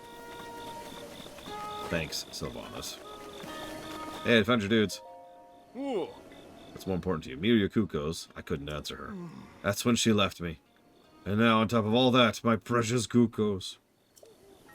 No, I can't go there. I need to concentrate on my work. But it's hard when I keep imagining I hear my... Yeah, I found your Kukos! Knew it. That faint yet lovely flapping of wings. The musical clucking. The true epitome. This guy's having sex with his Kukos. I'm so eager to get back home. Oh my god, dude. I'm so happy everyone is safe. Thank you so much. I'm afraid this isn't much, but please take it with my thanks. 50 rupees. Oh, yeah, that's another thing. In addition to the massive amount of health inflation in this game, there's a bit of rupee inflation. This game can get rather expensive.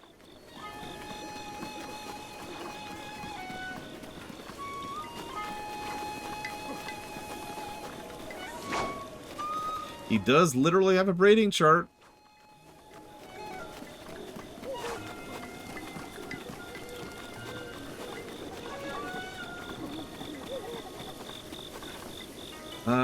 Okay. We don't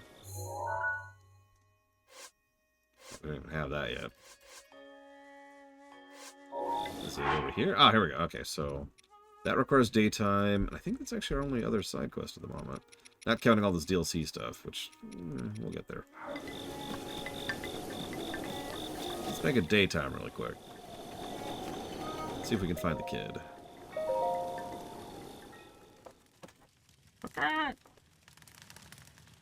Listen, Giga, we all know. I'm gonna stop that joke right there. Come. Alright. Kid find.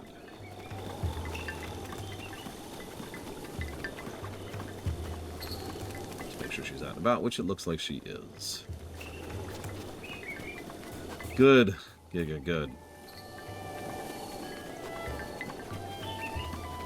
I don't remember what I did to farm rupees. I did actually do something, but I don't remember what it was. Other than just selling gems, obviously.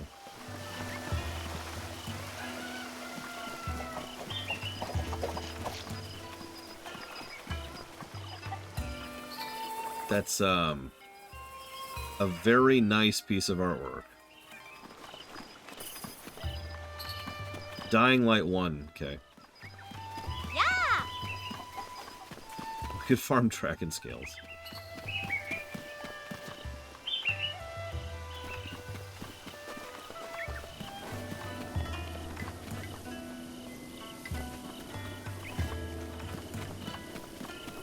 Now, here's the funny thing, Kay. Do you know why I had that answer so immediately?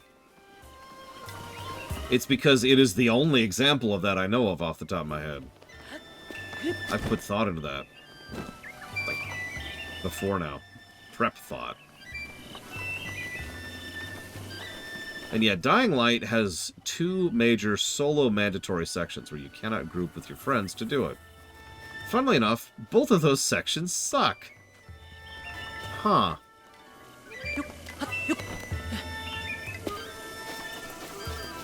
That's probably coincidence, but, you know, interesting to think about.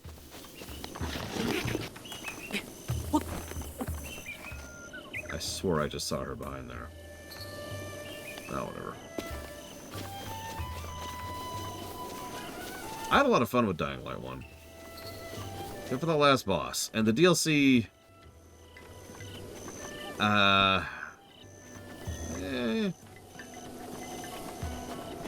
Yeah, and the DLC's last boss. Other than those two moments, I pretty much enjoyed it. Oh, God, I can't believe they got rid of Grappling Hook Day. They had an event. Remind me of all of the mechanics, because I know there was, like, low gravity, but I think they, like, extended the range, the reach of the Grappling Hook, if I'm remembering correctly. I thought there was a third thing, too. They did several things, which is why I'm asking Don to remind me here. Insta recharge. That was it. That was it. Oh, sorry. These plum trees, I've been raising them my whole life. They've grown as I've grown. They're a part of me. The trees eventually rot and fall away, so will I. That's why I've painstakingly raised them with all the love I can muster. As long as I'm around, there's no way I'll let you mess with my plum garden. Okay. Then I will make sure you're not around anymore. But no, for real. So, there's a grapple in that game, right? A grapple hook? Like a hook shot kind of a deal? For a few days, while we were playing at co-op, they had lower gravity, so moon gravity, increased range, and no recharge on using the grapple hook. If that doesn't sound as awesome as it was, then please think about it for a few more seconds, because it was just, alright, we need to go over here, no problem. And we're here. It made the game so awesome. I cannot believe they got rid of it. They should have been like, oh, hey, everybody likes that. We're going to leave that as a toggle in the game. But no. They got rid of it.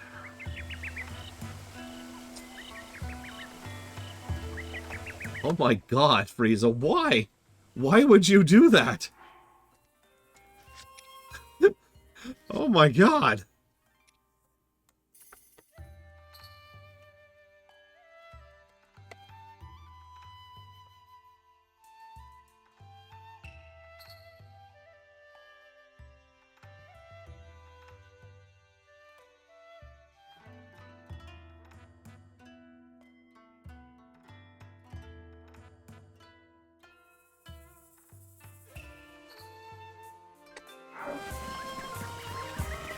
It was very fun.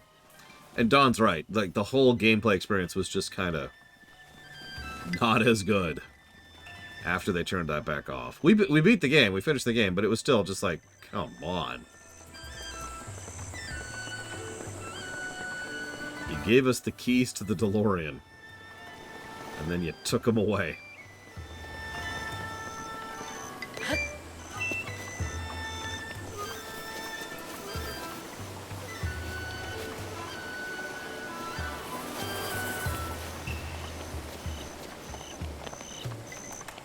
See, what I would do, because you know a player's going to try and lob a bomb in there, right? I would have a thing where, like, if you do that, it plays a special animation where she leaps in the way of the bomb, and the bomb, like, bounces off of her. And you know, sails away harmlessly. And then they're like, how could you do that? Why would you do that to my poor plum trees? Why? You shoot an arrow in there.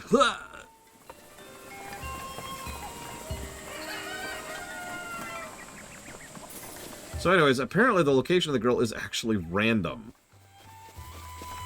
So that sucks. What do you have against plants? Yeah, she hurls the bomb back at you. I mean, Ocarina had something like that. You remember? You throw the bomb into the window at Hyrule Castle. What do? They throw the bomb right back at you.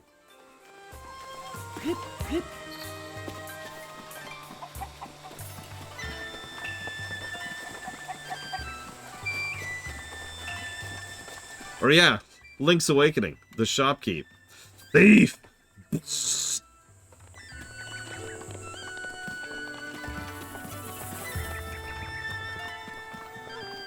Although I still like the idea that that's actually just our own conscience condemning us there.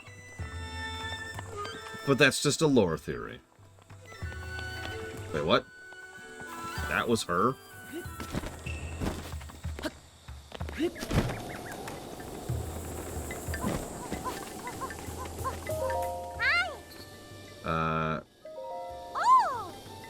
Hide and seek. Okay. Go hide.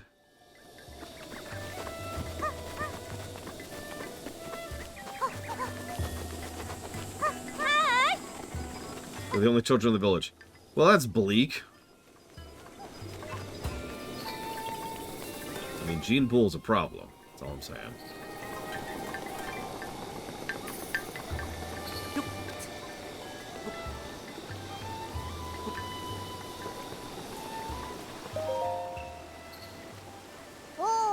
Aw, you found me. That was so fun, though.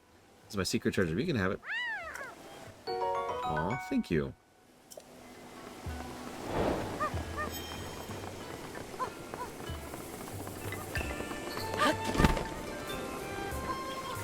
I mean, that's why they're all so thirsty for Link, Jesse Ward. Yeah!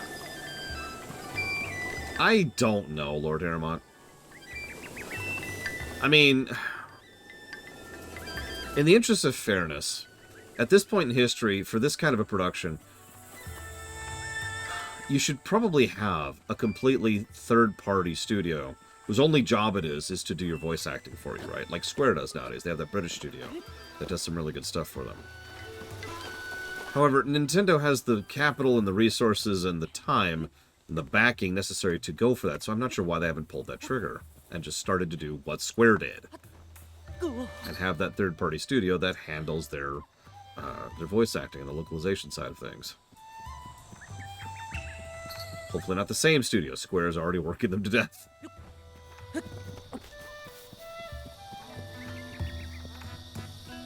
And it is more expensive, 100%. It is more expense, but... And is the only response I could give to that. Like, you're Nintendo. You can afford it. Despite what companies will tell you, they don't need to be firing thousands of people right now. They're doing fine financially. They just want to make more growth happen. So they can afford it. They're just not. Yeah, I noticed The Rock. Let's go ahead and try something with The Rock. Also true, Jesse Ward. Also true. You know what? Yeah, ISE, another good example.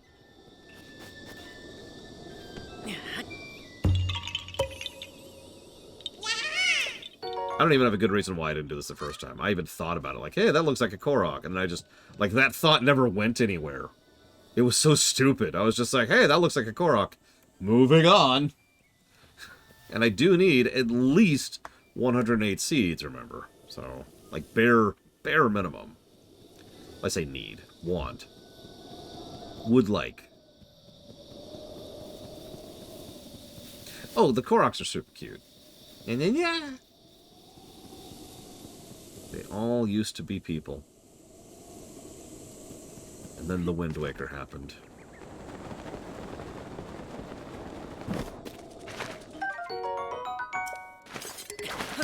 Aw.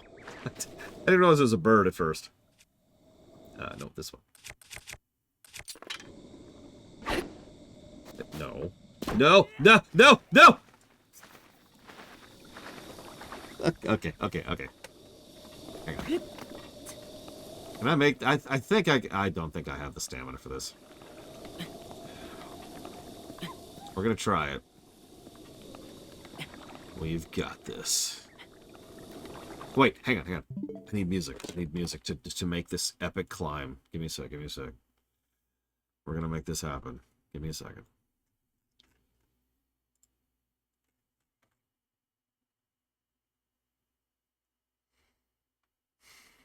Why are these not alphabetized? Let's do it. Let's do it.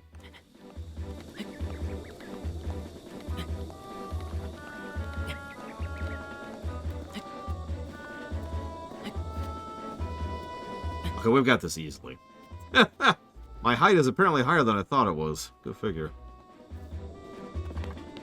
Okay, now to fall off again. Ooh, Amber and Opal. I'll take that. Oh my god, Jesse Ward.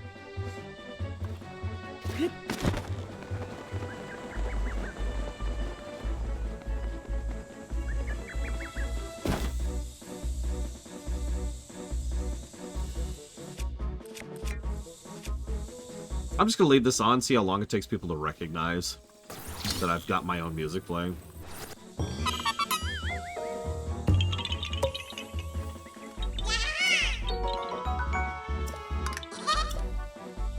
I could be wrong, but if I remember correctly, isn't it technically optimal to jump, like, right at the end of your climb? This is from Twilight Princess, Blade to All. No, Lord Haramont, I don't know what you're talking about. Wait, hang on, let's... let me look what I've got.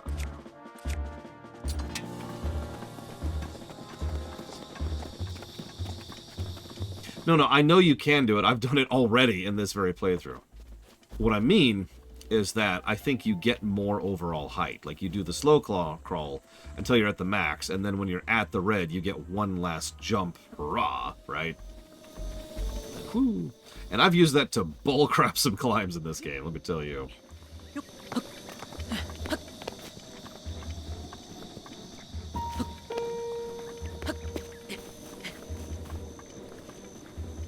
I know, could you believe it? Just reusing soundtracks in this game? Ugh. I spit on them.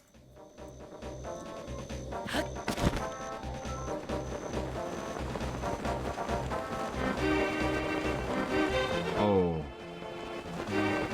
Oh, I wasn't ready for that.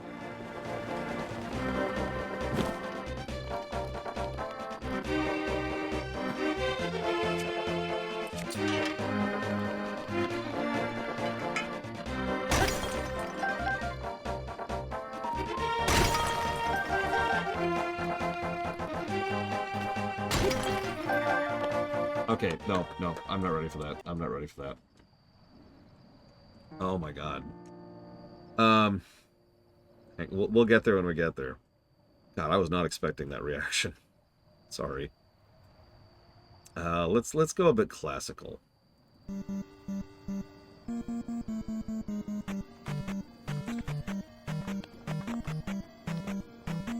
I haven't actually played LTTP since I did the rando. And I haven't played LTTP without rando for a very long time. I believe the last time was for the Then and Now series, which could someone look that up? Then and Now, Zelda, Lore Runner.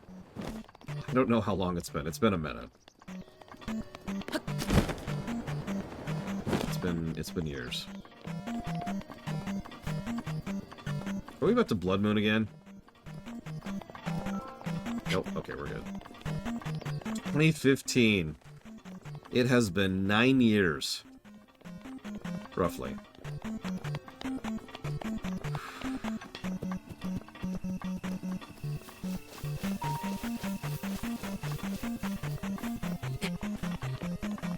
Yeah, the Then and Now series was such a great idea that I actually have had it in the back of my mind ever since, because I really want to do that again someday, but it requires such a really specific setup of circumstances that it'll probably never come back.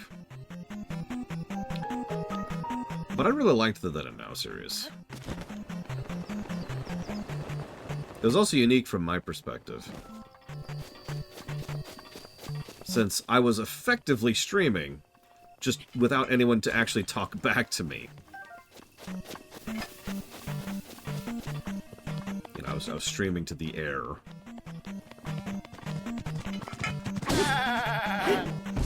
Give me your delicious meat.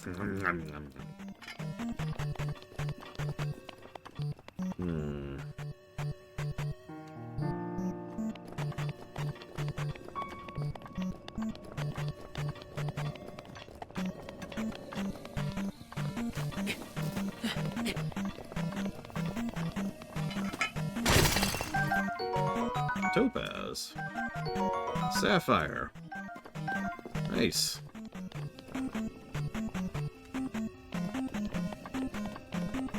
Well, so at the time, because I remember this, because I was already streaming by the time I started the Then and Now series. I remember thinking of it as talking as if people were there and just not responding, you know, talking to... It's an old theater trick, right? When you're doing a play, you want the audience to react to what you're doing. But if they don't, the play has to keep going, right? You need to keep progressing. You can't lose your tempo. So there's a trick where they always try to get you into the mindset of thinking that the audience is there and is paying attention, even though they're not saying anything. I don't know how better to explain it than that. And that's the mindset I was in. Imagining that I was talking to a bunch of people who were just staying very, very silent. I think I got the angle right.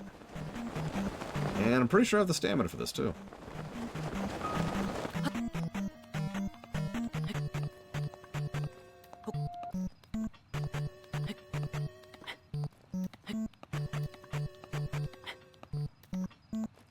I mean, it's true, Jesse Ward. When someone's there to react to you, it's almost like someone else is okaying your own reaction. If you tell a joke and nobody laughs, it's awkward. Not just for them, but for you. It's why so many people will do that little half laugh at their own jokes. It's because no one else laughed, and they feel awkward about it. But when someone else laughs at something funny, then it's okay for you to laugh too. And, funnily enough, that works in reverse too. Laughter is quite literally contagious. If I laugh at something that you are already laughing at, both of us are more likely to continue laughing. Because of that confirmation, that acceptance. It's okay to find this funny. And so we do.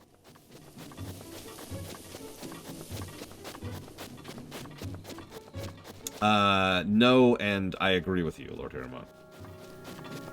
Yeah, that's another thing. You can actually get caught in a laughter cycle. I'm sure at least some of you have experienced that. My favorite example of that is when me, my sister, and Gary were all playing Mario Kart, or not Mario Kart, excuse me, Mario Wii, New Super Mario Bros. Wii. And we just kept getting each other killed on accident. Which isn't the kind of thing that sounds funny, but trust me, it was hysterical. And it never stopped being funny, because it was like self-perpetuating at a certain point, right? As it just kept being more and more and more funny.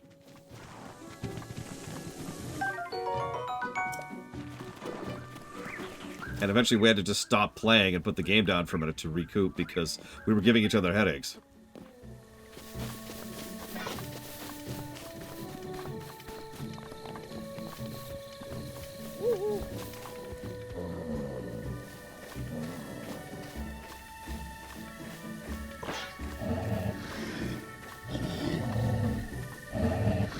Good night.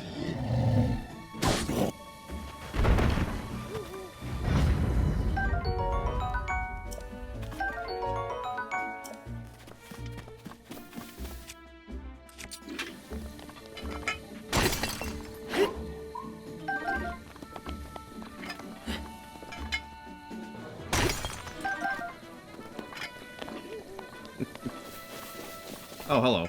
I killed your buddy. And you. But, you know, I just wanted you to know. Yeah, it's a classic case of perversion, Jesse Ward. No, not the kind you're thinking of. The actual classical sense of perversion. Taking something and perverting it into something worse. Righty, Blue Fusion Gold.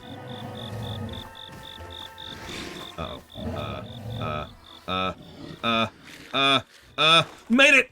No, I made it! I was there! I was there! You stupid, stupid skeleton!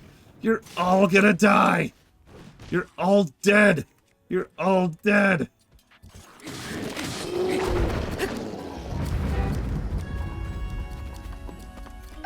I mean, I'm not a murder hobo.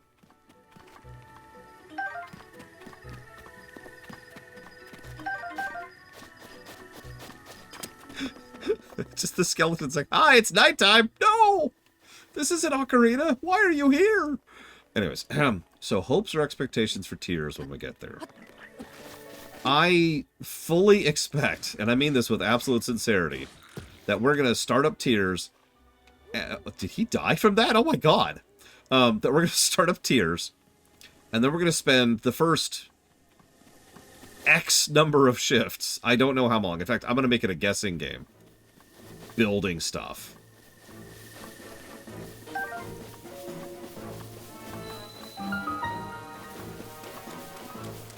And of course it's raining.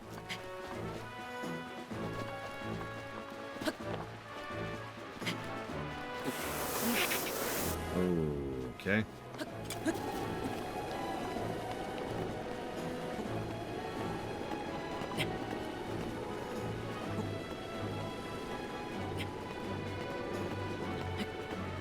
I might not have enough stamina for this.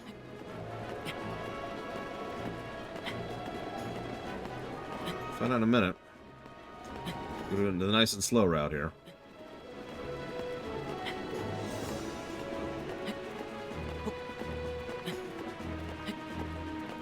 This is very appropriate music for this, I'll tell you what. More Twilight, because of course. Here we go. Final step. Ugh! Oh, okay. Okay. Wouldn't have made it if we hadn't upgraded our stamina. Oof.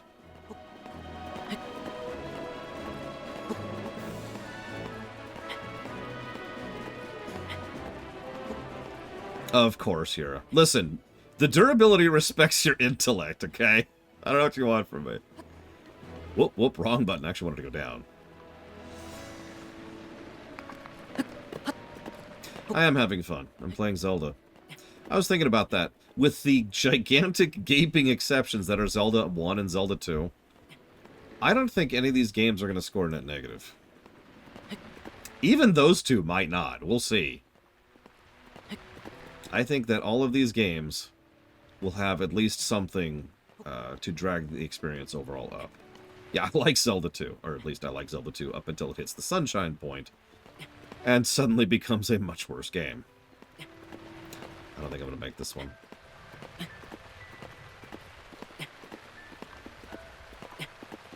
I wouldn't put Zelda 2 as a favorite, I just tend to like it. I'm not going to make it. Not going to make it. Oh my god!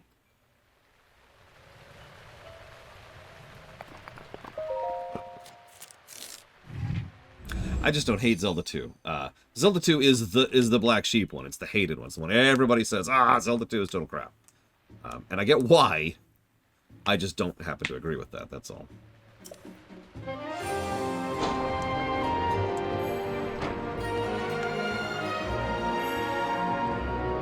You know one thing I will always unabashedly like about Zelda 2? This is not a joke. The down thrust. It's weird how good the down thrust is as a mechanic and how much it adds to combat. It actually completely opens up a lot of combat options, because up until then your options are swing or duck swing, or if you want you can do a jumping swing, which is actually kind of buggy, and we'll talk about that later. But all of a sudden the down thrust enables you to just hit things straight up top. And changes how several of the fights, especially against the Iron Knuckles, go. But I'm getting off topic on a game that everyone hates, so I should shut up about that. Alright, so we're gonna keep following the map for at least a little bit, the guidance. The all-important guidance. But while we're here, I think I remember that one. I think that's a combat shrine. Because I remember it took me a while to do that. I had to actually learn the combat system to do that one.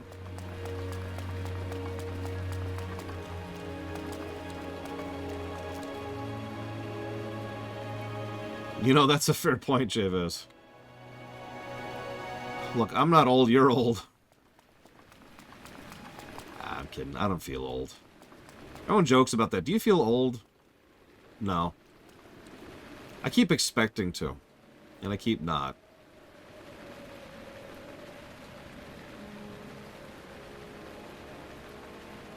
Let's go for it.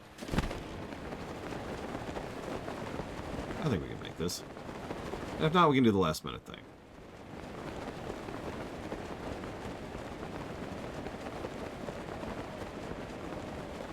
Into the fog. Now we're playing Morrowind.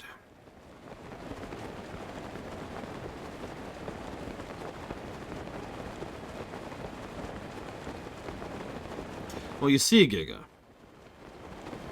it's when you're an old, bitter woman, and you hate everything, except for all those things you remember liking as a child.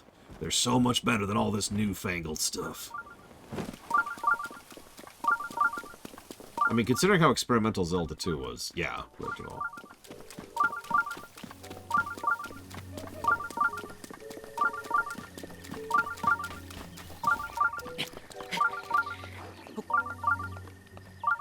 Damn right, Gigaputty. You gotta hate them newfangled things.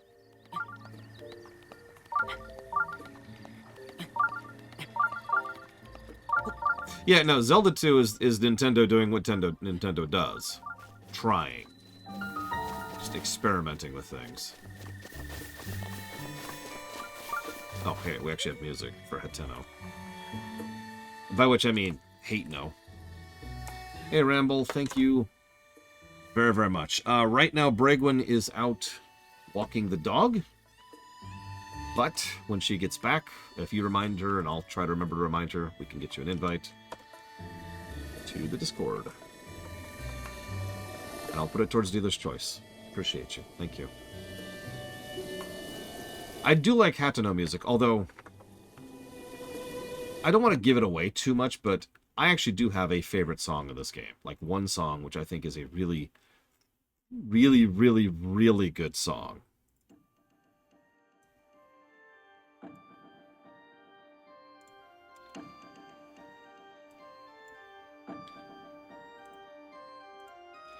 I'm not going to play the whole song, but I love this song.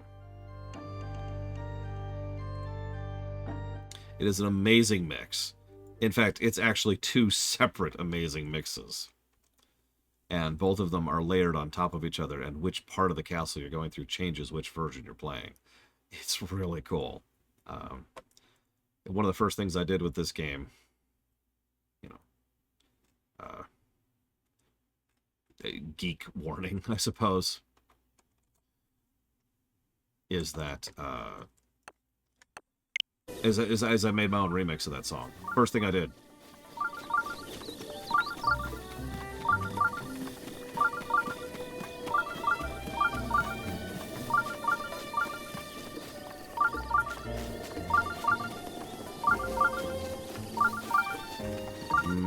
Carrot soup. Drool, drool, drool.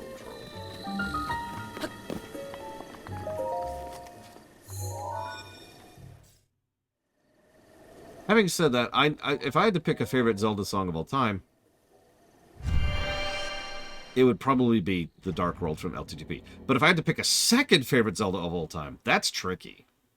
Most Zelda music is a little more atmospheric than, say, your Marios or your Metroids, which are designed to be a little bit more foreground music. Oh, I think I know which one this one is, Yura. Yeah, we had issues with this last time, I remember that.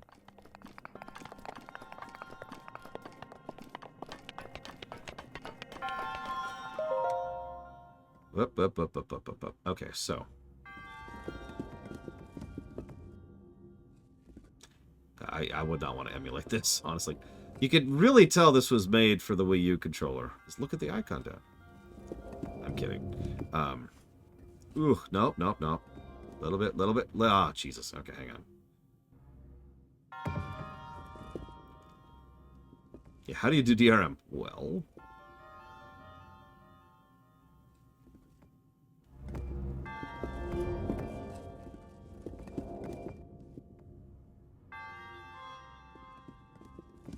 Song of Storms is a very good song, which is funny because it's so short, but it's very good. There's a lot of songs like that, especially in Ocarina, where the song is like only a few seconds long. I was just thinking that, Jesse Ward, but I want to do it legit at least once, or at least try a little bit more to do it legit. I mean, I was just playing Twilight Overworld, so I'm kind of with you on that one. And for all the issues I have with Wind Waker, I still like that game and its music. Such as, for example, the sea, right? The great sea.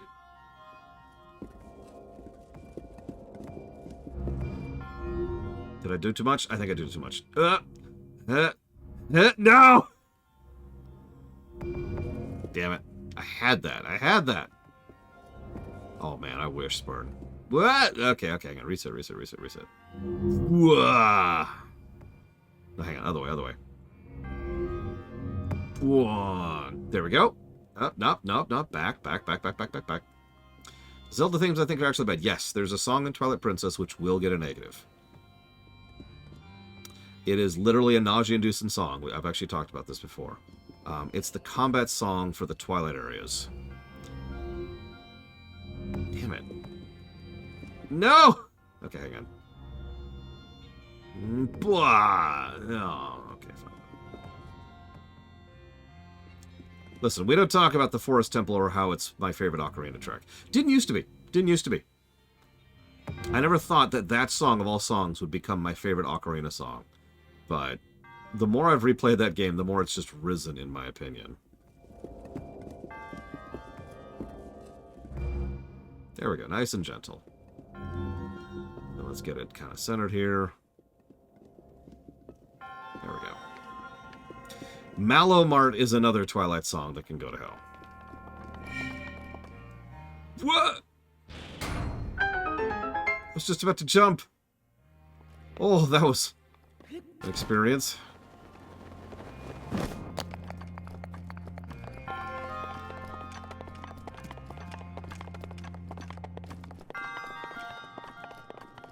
Oh, I didn't lower it enough. Ah, it's fine, whatever. But no, the actual song, you already said it's the beeps and boops, and it's just kind of vaguely disorienting and nauseating, and I get that's what they were going for, but they succeeded. I had to play part of the game on mute. It might be easier to pick a favorite song per game, so... Zelda 2's is obvious, the Grand Palace. Zelda 1 barely has music, so we're going to skip over that. So Zelda 2's is the Grand Palace, LTTP's is the Dark World, Ocarina is the Forest Temple. Wind Waker, you know, honestly, as much as I love the Great Sea, I think for Wind Waker, I will actually go with the Fortress song. I forget what it's called.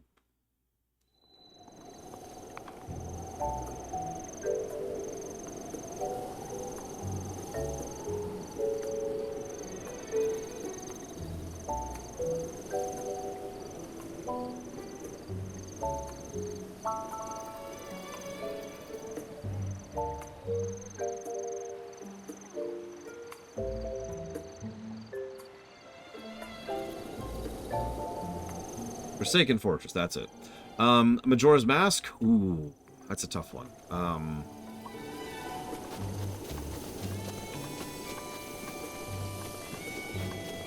need to buy this house. I need to make this house mine. Or I think it's actually this house over here. But whatever, I want to buy all these houses. I just want a real estate developer. That's all I want to do.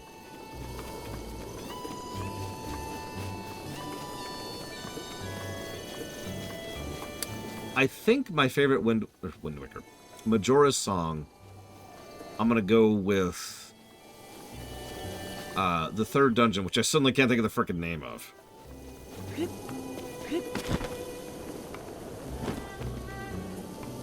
I'd play it for you. There's a wonderful vocal track a woman did, where she did an entire a cappella version of that song. It's really good. No, not the Great Bay, the third one. Great Bay's 2. Or at least that's how I tend to play it.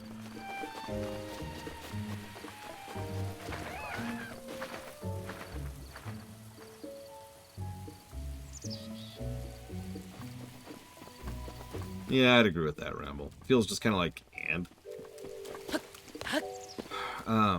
So that's Majora's. I already said Wind Waker. Twilight is... Ikana Tower, that's it. Gosh, what's my favorite Twilight song? That's a tough one. Oof.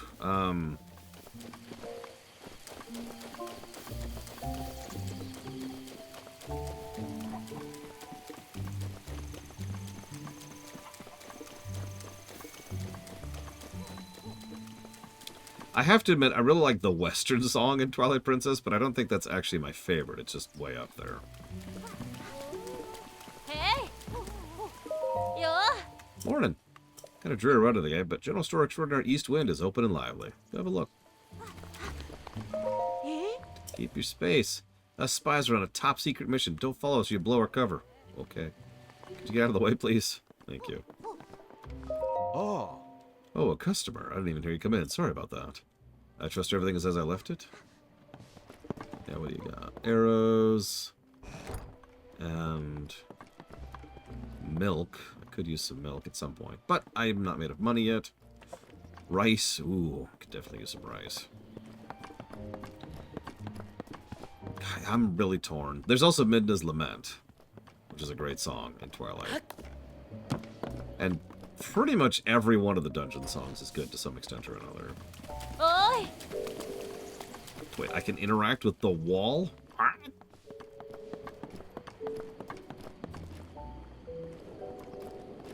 lied to me. You're a... Oh. No, no, no, no. I don't want to buy anything. Sorry, I don't have money. Oh, yeah, right. Duh. Salt, rice, and mushrooms. I love the Snow Mansion theme, too. I also like most of the boss songs from that game. Even Zant's. Oh, yes, armor. I remember spending a lot of armor, specifically on this suit, the soldier suit. Why? Because it's the armor. The one that raises your defense the most. Then I got better at the game and realized, what am I doing wasting my time with this armor? Then I went for the Berserk suit. Hi.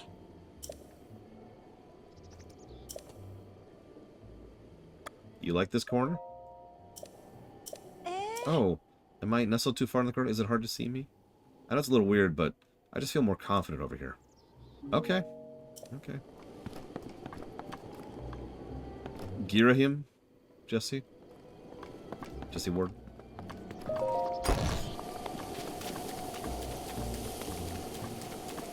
Listen, she's comfy over there. That's okay. What's your problem? How dare you try to eavesdrop? I'm just... Honestly, young people say, what kind of scamp just eavesdrops? Right. I would never do that.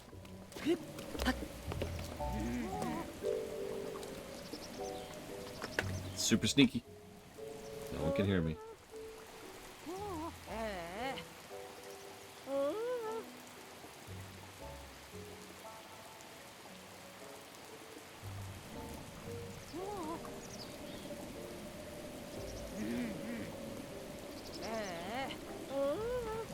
Defense isn't bad in this. It just doesn't fit my playstyle. It's actually perfectly viable to go full defense in a game like this. Or full stealth. Or full offense. Or full speed. All of these things are viable. Listen, no Metroid... Nobody wants me to play Metroid Prime. That's ridiculous, insane, and is actually already funded. As of right now. Like, I can play it right now, and it's already a funded game. Ah. I've got this. Greetings, Sam. You're a customer, right? Ah, it's a customer. Looks like he's hungry to have his clothes dyed. Welcome. If you're looking to add some color to your wardrobe, you found the right place. How do you do? Welcome to Kochi Dye Shop, where we live to dye. 20 rupees to dye. That includes service charge, of course.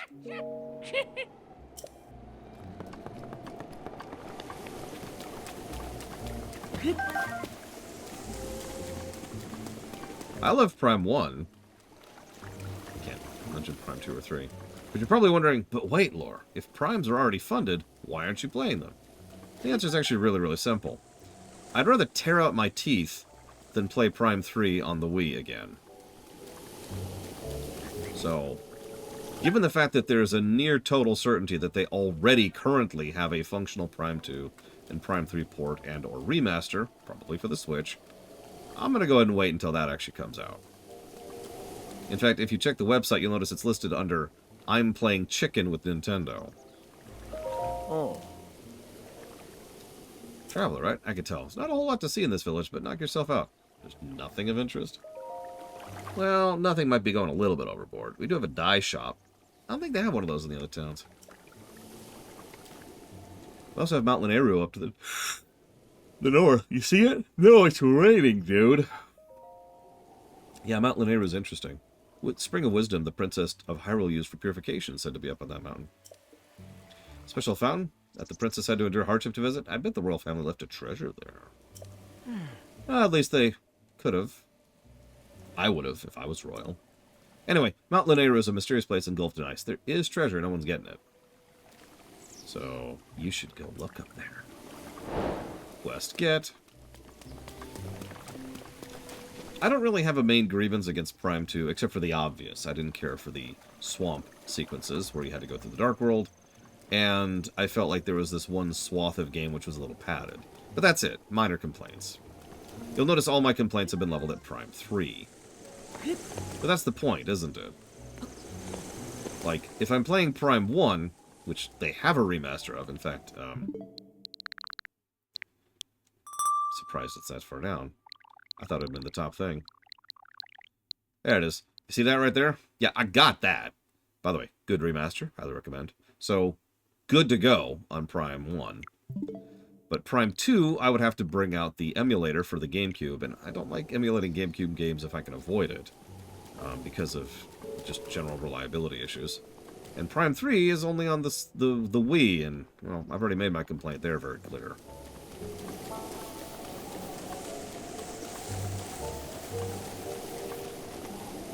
Oh, I thought I got that one. Ow. It is possible to stream on the GameCube. It requires the same thing. Any device prior to, I guess that'd be the PS3 and the Wii do. Or, no, sorry, the Wii U. It requires an upscaler, which I happen to have. But, no thank you.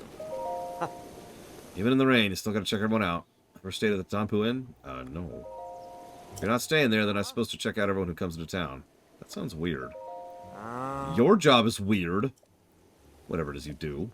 I know things have been peaceful recently, but the outside world's still pretty dangerous, yeah? So I gotta check and make sure if any beauties, suspicious folk have come here. If you're lucky enough to stay at the inn, you'll see what I mean. Not that she even... Say hello to Puma for me is... Not that she even knows who I am. This is tough. I have to give her something. What kind of gift do you think Prima at the Tanpu Inn would want? It's not for me. It's for my buddy's friend. Sure. Well, let's go talk to her. I'm pretty sure I know what gift she wants. She wants me.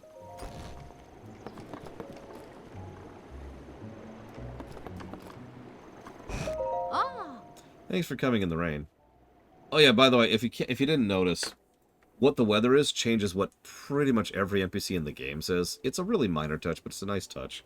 And I appreciate it, and plus the story. Brigwin! Ramble, I believe, was asking for an invite. If you have a moment, please, and thank you. And says you, Bragwin.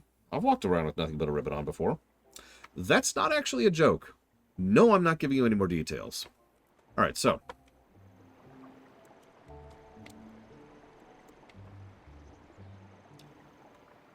I'm telling you, Dame Celeste, this game ruined me for other open world games.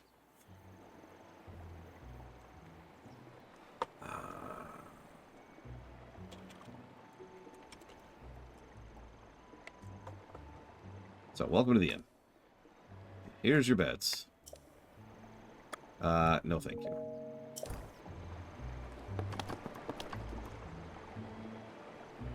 Listen, I'm not going to tell you about the thousands and thousands of times I had rancid, visibly graphic sex with, God, I don't know.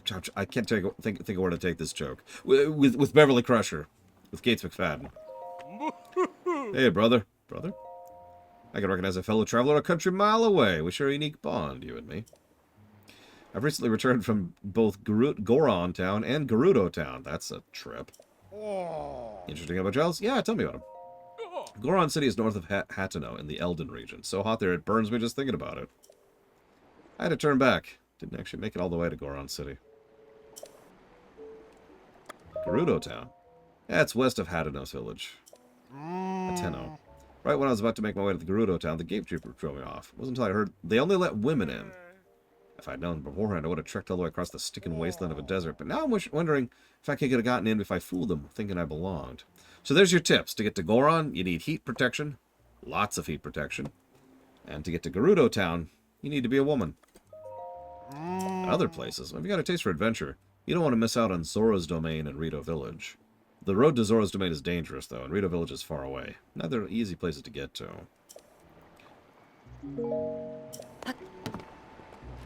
Alright, we need to figure out what this Yahoo can give this Yahoo yet.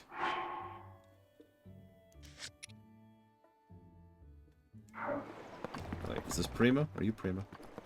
Are you Prima? Sir, do you need something from me? Yeah, this place is great. Thank you for being so kind.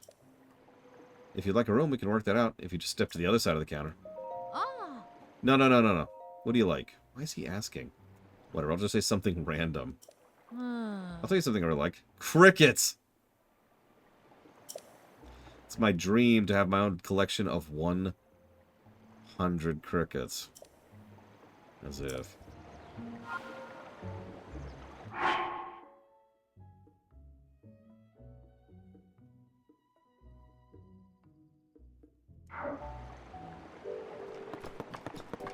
She's good. She knows what she's doing.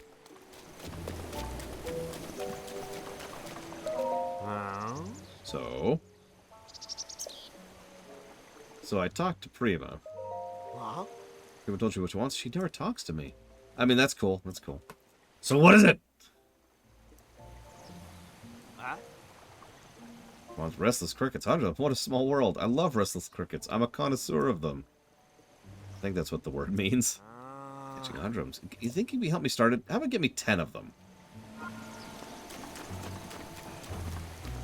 Sure. True love, am I right? I'm kidding. This Yahoo wouldn't know love if it walked up and beat him in the face. Excuse me? Excuse me, are there any crickets in here? You, do you have any crickets? Hi. Is that a no? Ha. You look like a traveler type to me. Something I've been waiting to show to an adventure soul, but I can't do it when it's raining. Cool. It's supposed to rain for another time period. Let me just find a thing of fire so I could wait. Jeez. Okay, is it just gonna let me? No, of course not. Okay,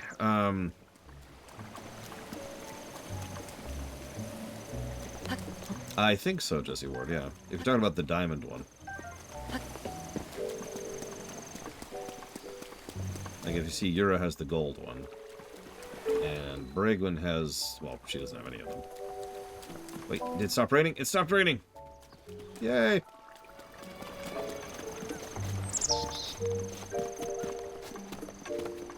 Show me your thing. Ah. Don't take that out of context. No questions. Follow me. Okay, following you.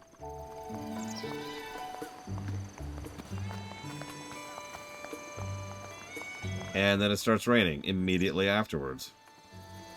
What in the crap? Okay, now it's done, right? No, it's raining again. The weather thing says no. Okay. Yeah, the ruby. We have a ruby one. We actually have a sapphire one as well, and an emerald one. Yep, it's sunny and raining. Welcome to Oregon. Or Washington. Hello, Korgoth. Can it stop raining, please? I kind of want to do this quest. Please. Please. Okay. I think it stopped. For real. Okay. Oh. Okay. Now I'm following you. Very, very slowly. So everyone, a beautiful young woman has just asked us to follow her. No questions asked. There's only one of two things this can be.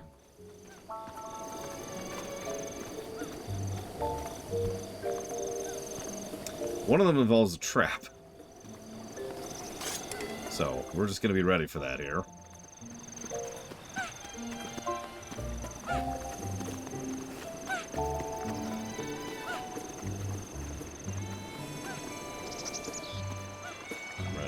I'm ready. Please hurry. It's getting late, and I don't know when your bedtime is, but I know that it's soon. Like the sun's almost set over there.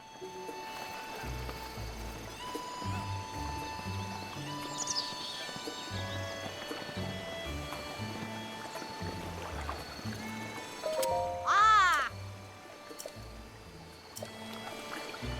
Okay, are you here? Can you show me the thing now, please? Oh. Why don't you take a moment? Let me tug on your tunic in a sec. Figuratively speaking.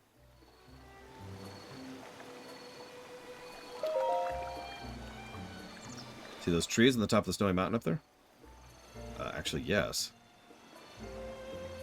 I found a small letter stuck between the pages of this old book in my house. When the three summit trees become one, turn your back to them and head towards the sea. A trial encased in stone awaits you there. I don't know what that means.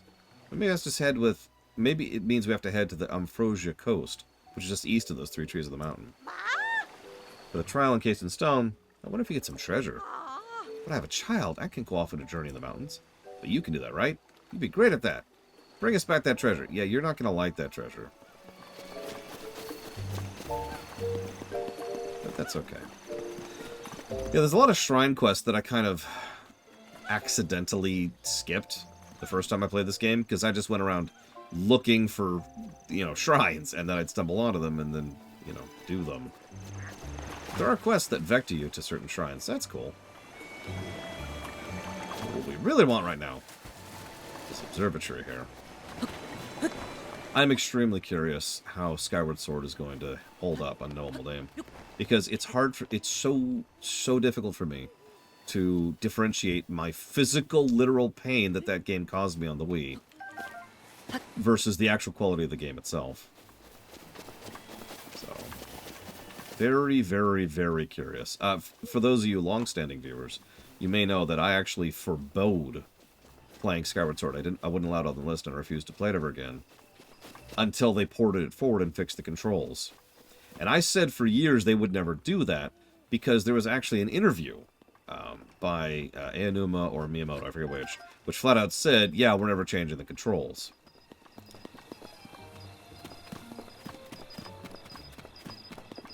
And, well...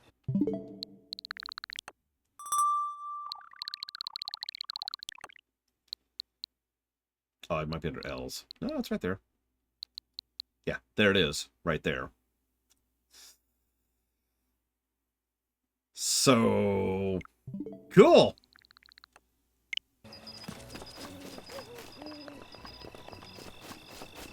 So I've already played chicken with Nintendo once before and won. We'll see if I win with Metroid Prime as well.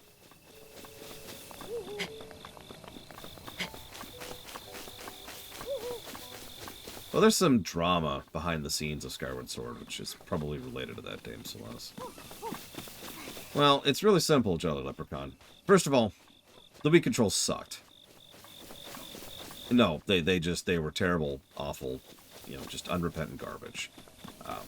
They were horrifically terrible in several specific respects, most notably precision.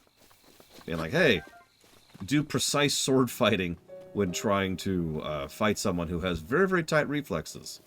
Except, it would take any motion as an acknowledgement of trying to do something like, say, a sword attack, when instead you're trying to do a specific type of sword attack. Yeah, they... Like, I had the Wiimotion Plus, for whatever it's worth. The special gold Wiimote. And that probably helped. I'm not even sure. That's the first and most obvious problem. The second is, I want you to imagine just doing this for hours and hours on end, and it's frustrating because it's not quite working correctly, you know, and so you're just trying to get it to work, and it's not working, and it sucks, and I hate it. I kept having to take arm breaks because of how much it was bothering me.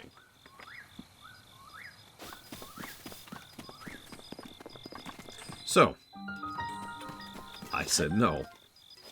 Now, I'm not trying to bash Skyward Sword, because that's the weird thing. I think there's a good game in there, but I have to put it that way because I'm not really sure. Hello.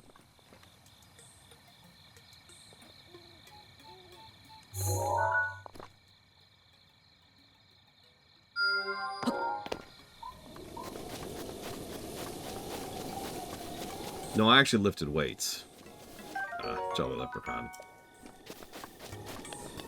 I mean, that's Nintendo. We were just talking about that recently. Nintendo tries stuff, and I will always encourage them to continue trying stuff. Because sometimes they don't succeed. And sometimes they do. That really would have been funny, Braven. Alright, what's over there? Ah! Well, it's very simple, Oak. Never is the answer. I will play chicken with Nintendo for the next 30 years if I have to. Hell, some of you may not know this, but the Metroid Primes have actually been funded for a very long time, technically speaking. In fact, if we look at the website...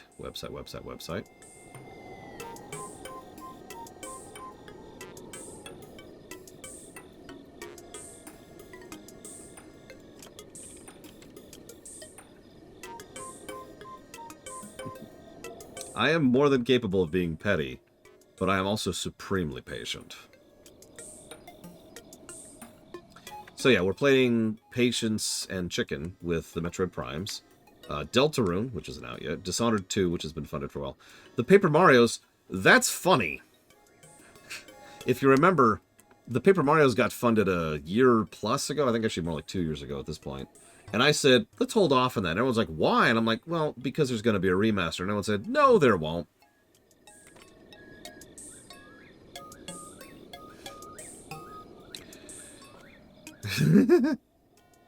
And of course, VTMB2, which has been, I believe, is our current longest standing old funded run. For those of you not familiar with the acronym, that is Vampire the Masquerade's Bloodlines 2.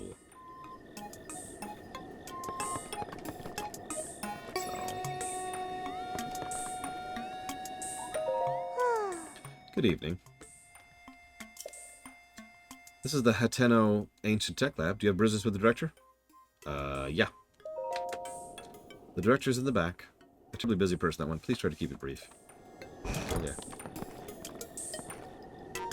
So for those of you not familiar with the sordid, storied history of VTMB2, that game was supposed to come out a very long time ago. Years ago. That's why it was funded so long ago, is because it was announced and then funded, like, back when it was like, it's coming out soon. And then that company died, the project was scrapped, and the whole thing was axed. Then, very recently, another company entirely picked up the project and said they were working with it. Most of us weren't really sure if we believed them, myself included, but they have apparently, supposedly, kept working with it. I imagine you've never seen so many books in one place. Pretty incredible, isn't it? We've gathered all of Hyrule's known literature on ancient civilizations here. For the actual number of books, well... That thing on your waist, is that a Sheikah? There's no mistaking it. That's a Sheikah slate. I've never actually seen one in person. If you could show me the runes on it, I'd be appreciative. Stasis. Magnesis. Yes, yes. Remote bomb. Cryonis. Let's see. That's it for runes, but... Strange. It doesn't seem like you have the basic runes. I don't understand why they're missing. There must be some reason. Where are my manners? I nearly forgot to introduce myself. My name is Simon. You are Link, right? Lady Impa caught me up to speed. You see, we were told a young man holding a Sheikah slate will appear, and you must do what you can to help him. He will be the hope that awakens the slumber of restoration. His name will be Link. Oh dear, I totally forgot to do something important. Director, Miss Director, this is a real Sheikah slate. Oh, that's right, I haven't introduced our director. Miss Pura happens to be right over there. As the Hatano Ancient Lab Director, Miss Pura is the world's foremost authority on ancient Hyrule culture.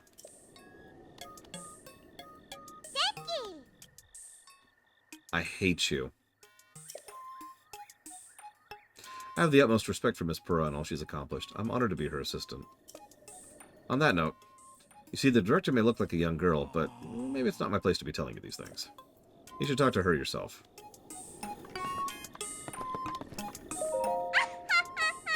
He's surprised. The director of the little boy is not Simon, it's me! Snappity snap! Anyway, Linky, you remember any dreams from your time at the Slumber Restoration? You don't look like you've changed a bit in the last 100 years, but something must have happened in all that time. Well, no matter. I'm just happy you're still in one piece. Linky, what's with the look? You remember me, right? I remember everything. I heard the hesitation in your voice. Even though 100 years ago I took you to the Shrine of Resurrection after Calamity Ganon fatally wounded you, even though I was the one who put you into the safety into the Slumber Restoration, despite all that, you still don't remember me? Look, I'm sorry. As expected. After 100 years, subject has lost all memories. Sorry. I have a bad habit of taking notes abruptly like that. It's a charming quirk, isn't it? Anywho, do you have any questions? Aren't you a child? How very rude. I don't know, perhaps it's not rude at all. I suppose it's actually a rather logical conclusion to jump to. The truth is, I look this way because of a failed experiment. Well, I say failed, but in some ways it was a success. I documented the full affair in my diary upstairs. But the whole thing is embarrassing, so I insist you refrain from reading it. Of course. I will never read that ever, ever, ever. Now, anyways, enough about that. Back to the topic at hand. Here you are after 100 years. Here to defeat Calamity Ganon, who is growing in strength with every passing moment. To rescue our beloved Princess Zelda. That is, if you've got the courage. No, I'm wisdom. I'm blue. To help with the one true hero, I, the one only Pyrrha, will restore the basic functions from the Sheikah Slate. And what do you say to that? Thank you. I knew you'd say that. Alright then, first I need you to run an errand. Let's have a look. You didn't think I'd fix your Sheikah Slate for free, did you? Of course not. You're pretty considerate for a young person, but then I suppose it's because you're actually over 100 years old. Not really. Let me explain what this errand details. You know the unlit furnace on the wall just outside the laboratory? Did you bring the blue frame from the ancient furnace in town? It used a lighter furnace. Sweet little guidance stone will start working once you do, allowing us to restore your runes. I wonder if young women these days still say things like sweet and little. I guess it doesn't matter anyways. Oh! Okay, I'm counting on you for that blue flame. Green flame, sorry, wrong thing. Wrong meme.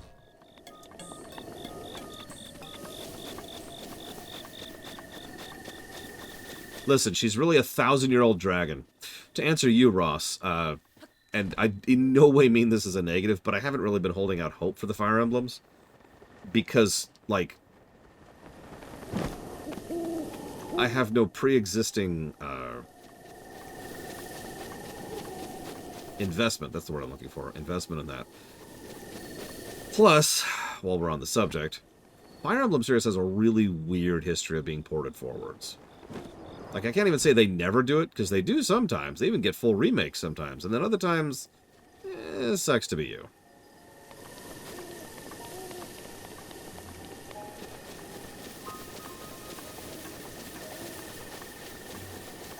Please ignore the fact that the 1,000-year dragon thing immediately reminded me of Fire Emblem.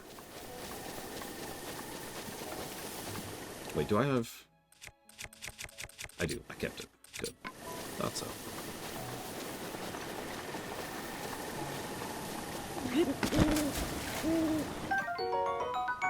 Oh yeah, rusty broadsword. Except my inventory's full!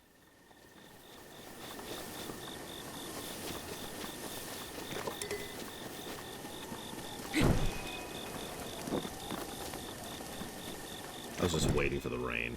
But no, we're okay. We're okay. Aw. That's a shame. I know several people think I didn't like Three Houses, and those people are wrong. I like Three Houses quite a lot. I sometimes wonder if it's just in my attitude. Is that what it is? Is it my fault? Like, I have heard many times someone say that, oh man, you really hate such and such, and I'm like, no, I don't. I really liked that game. It scored quite well. Now, okay, in the interest of fairness, not every game that scores well is a game I like, but you get my point. I'll just burn alive there for a second. Well, now that's an interesting question, ISE. I could think of several quick, easy, and very low-effort solutions for the problem, for the durability problem. But what's like the ideal solution? If we're going to sit down and really come up with the ideal solution to the durability problem, where do we go with that?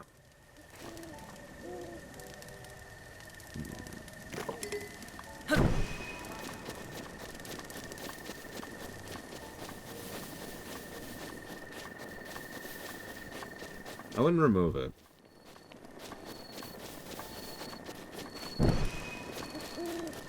Oh, I believe it, Ross. You're not the first or fifth or 15th person to tell me that. That'd be nice, Jolly Leprechaun. Oh, wait, no, you mean Cosset. That would be terrible.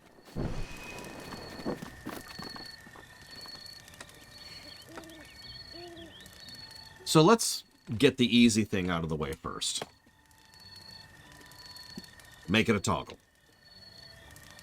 Make it so we pop up the menu. We go over here. We go down to the options. There's a freaking durability toggle. Bam. That is still admittedly an easy fix. But I do think that that is the first place we need to start with fixing the durability problem. too, Evo. I'm glad someone notices. But now, what do we do with the durability that exists, that is still there?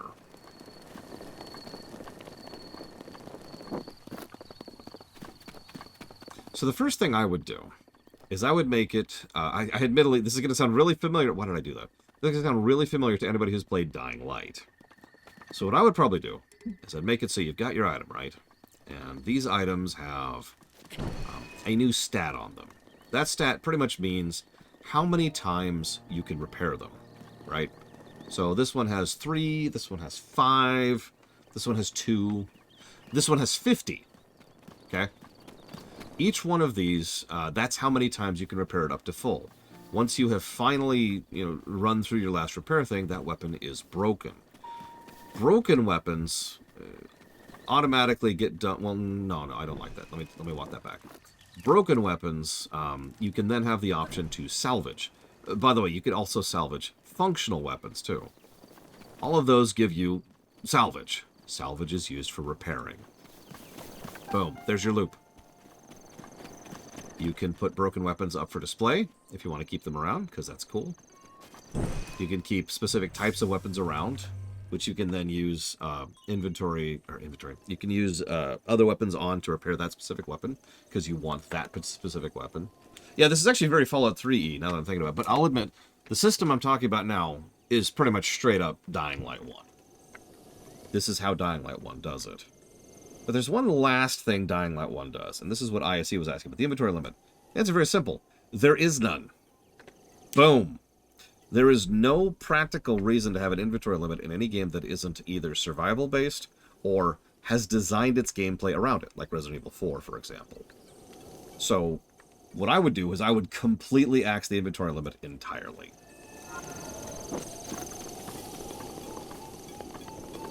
What's the inventory cap? Not sure. But for a little bit of perspective, right now, I can hold 9 weapons. And that's with an upgrade. 9 weapons, 5 bows, and 4 shields is the moment. This is definitely too small, regardless. Yeah, I don't think inventory limits have a reason to exist unless they serve a gameplay purpose. In general, this is stupid. Keep in mind, that right there takes up an inventory slot, and we absolutely want a Korok leaf for several features in this game. We also want a sledgehammer. We also want a torch. That is a bare minimum of 3 weapon slots that are taken up pretty much permanently.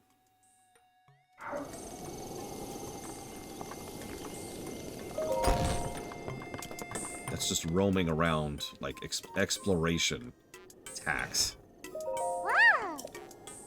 Thank you so much. Now take a look over there. The guidance stone must be starting to react. There's nothing mysterious about it. It's just pure science. Oh, my sweet little guidance stone. You sure know how to make this old researcher's heart flutter. Well, go ahead, restore the Sheikah slates. Give me a nice snap. Snap. Nice one.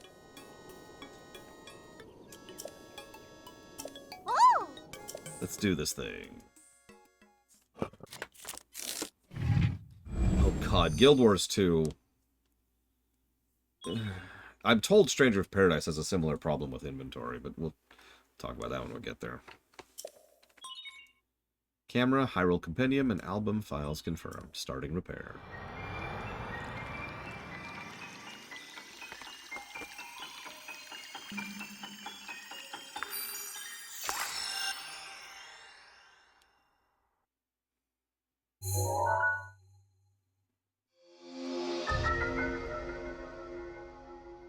We have unlocked a camera.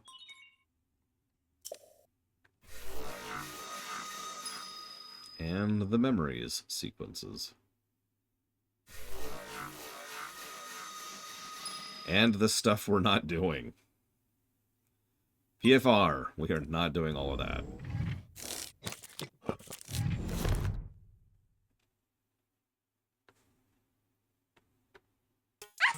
And done. So, it's all fixed up now. Let me see, which one is it? Camera, compendium, album. Yep, looks good. So I know this is sudden, but hear me out. Take a picture of me with the camera. No. But thank you, Ina Mishao. Always. So that would mean we have 19 total weapons we can carry with full upgrades. That sounds low. Is that right? Jeez.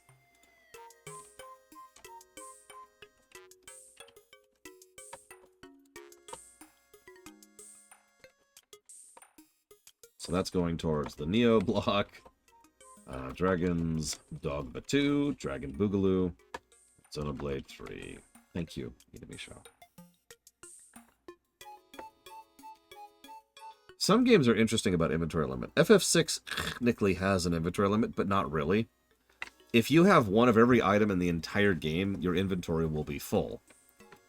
But because items stack up to 99...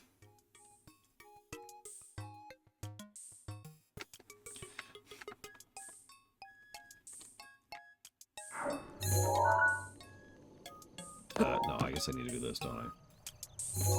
There we go. Whoa, whoa, whoa.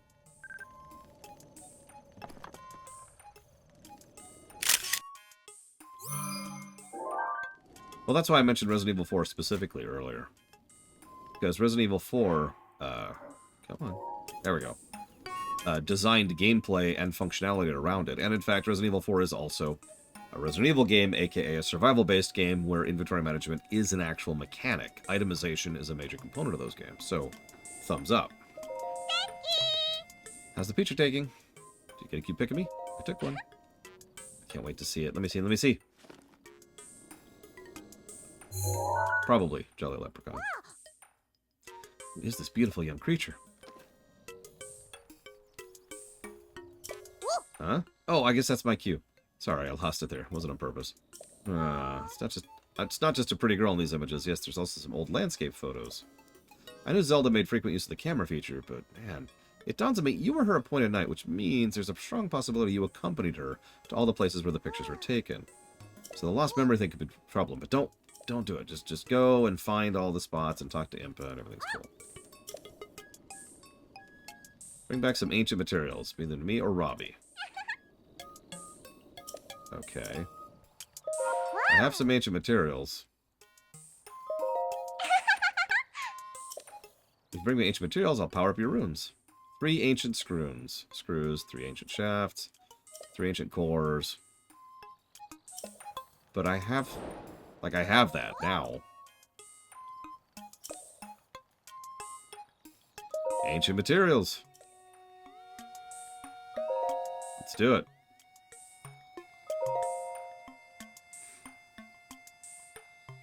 Yeah, how does it change? Detect objects that you take pictures of with your camera. Oh yeah, that's the homing thing. Yes, that's really, really useful. So, snap.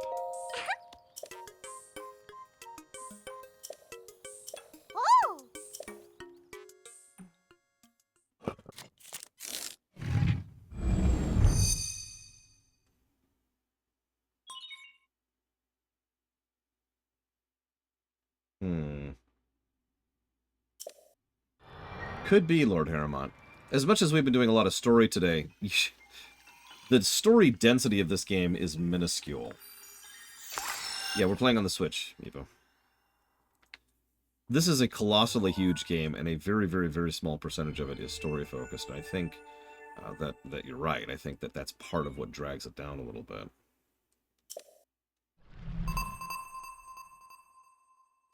Having said that, I do like the bit where we go and we build the village in this very same game. In fact, I kind of wish they had expanded on that quest even more than they did.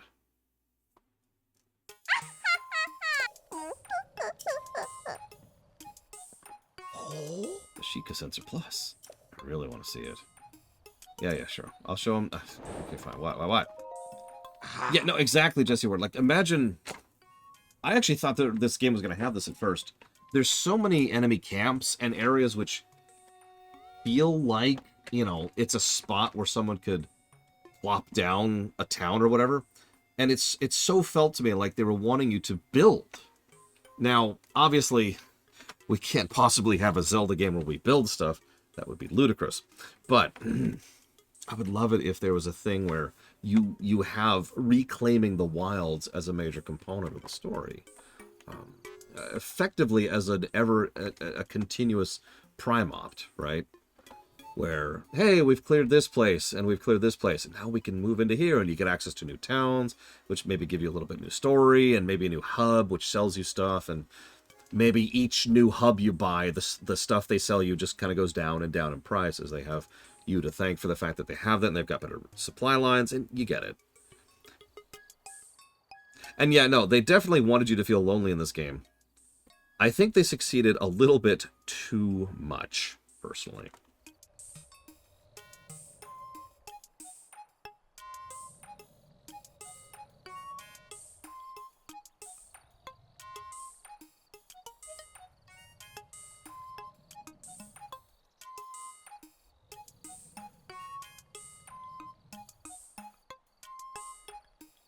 Yeah, like, I don't know. I know this is personal preference, and I'm not going to ding the game for it, unless I feel like story density is an actual problem in this game.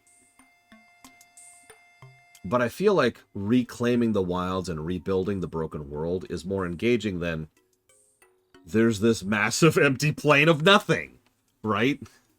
And Frieza pointed this out so accurately. Most of the side quests in this game kind of suck. Like going and getting the 10 crickets.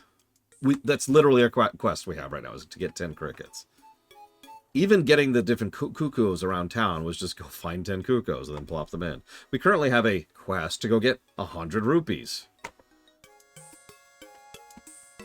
It felt to me, if I might be so bold, and this is my biggest hope for Tears, that they spent so much time developing the systems and mechanisms of the game that they didn't really spend that much time developing the content of the game.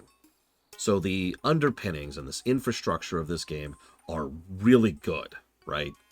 The climbing mechanism, the verticality, the kit you get access to, the combat system in general, a lot of the enemy design just pops, visibility, color distinction, lots and lots and lots of really, really great mechanisms. And then there's content. I appreciate you, Giga. No, not noodles! No! She's gonna eat her own hair! Anyways, you've acquired the Sheikah sensor. You can sense things you've captured with your camera. Take a picture of a sun shroom. Okay. By the way, this is a cool feature, and I do like how they showcase this here. Yeah, I know they didn't specifically shout out the Ubisoft concept for this game, but they totally took inspiration from the Ubisoft concept in this game.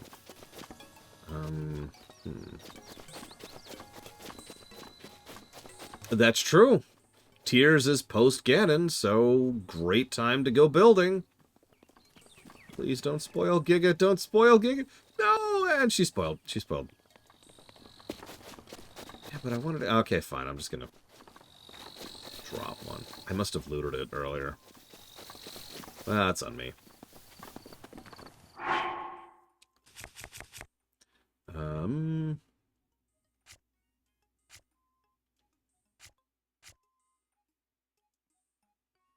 I'm blind. Where is it? There it is. There it is.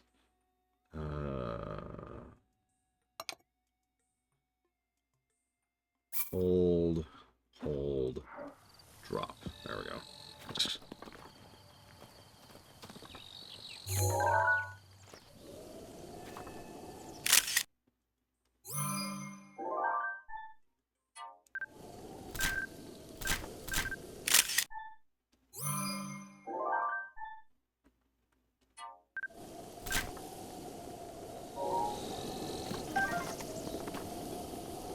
Actually, screwed something up there.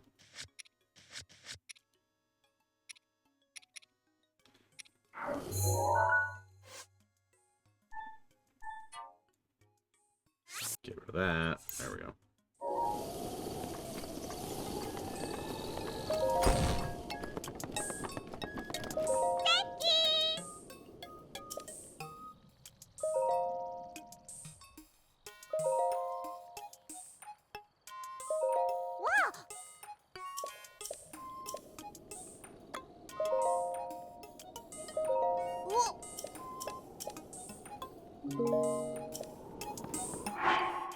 Hmm.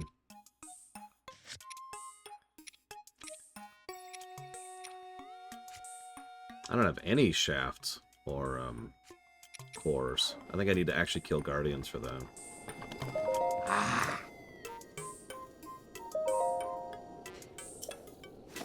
Yeah, 40 photos, or whatever the number was. It was double digit, whatever it was. It's way too small. Oh.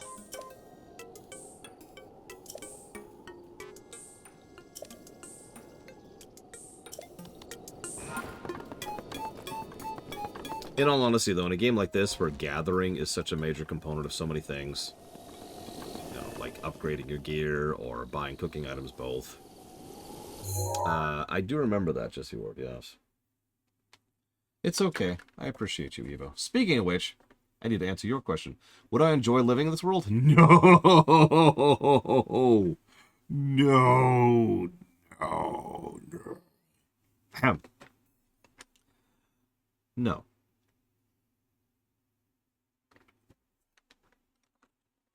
Yeah, I like indoor plumbing and air conditioning and not having monsters 100 feet outside my door.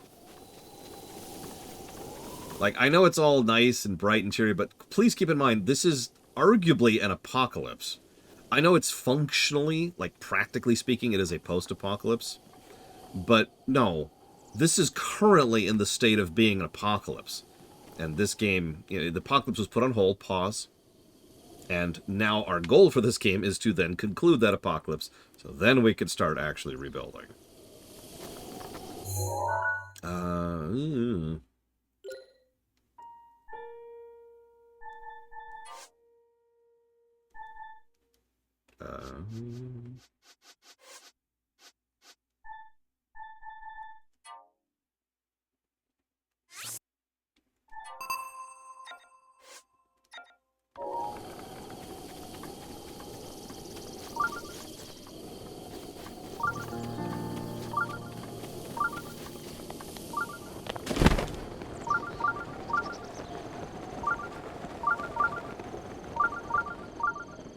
You do not ask too many questions. In fact, in penance for the fact that you think you ask too many questions, I'm now going to hold the entire stream hostage until you admit that you do not ask too many questions. Just going to hold it hostage right here. We're just going to sit here. Just going to chill. Just relax, you know. Take a settle.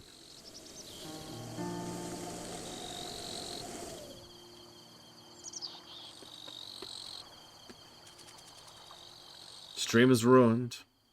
Unless you undo it, of course. So, did I play this game live on stream when it came out? Actually, yes. What were my first impressions? I was pretty negative on this game back then. And it's really easy to explain why.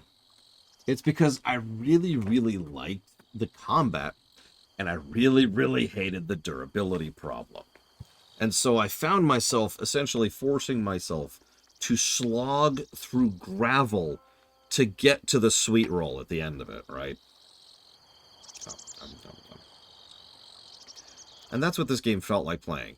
Now I have a little more experience under my belt, a little more processing, so I can actually enumerate those negatives and positives, and try to give it a more accurate review. I said it before, I think of all the games we've covered, this one is most likely to get the most negatives, regardless of the eventual golden number, because, oh my god.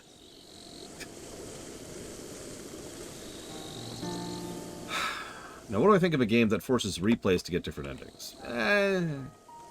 I don't think I really have an opinion on that, honestly. I suppose it would depend on exactly what you mean by replay. How far back do I have to... How much of this game do I have to replay in order to get a different ending, you know?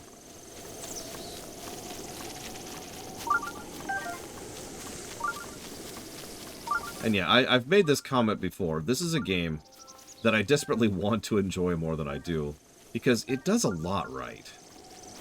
This goes back to what we were talking about with Jesse Ward earlier. There's so much good stuff in this game. I mean, 38 gameplay positives this early on is nothing to sneeze at.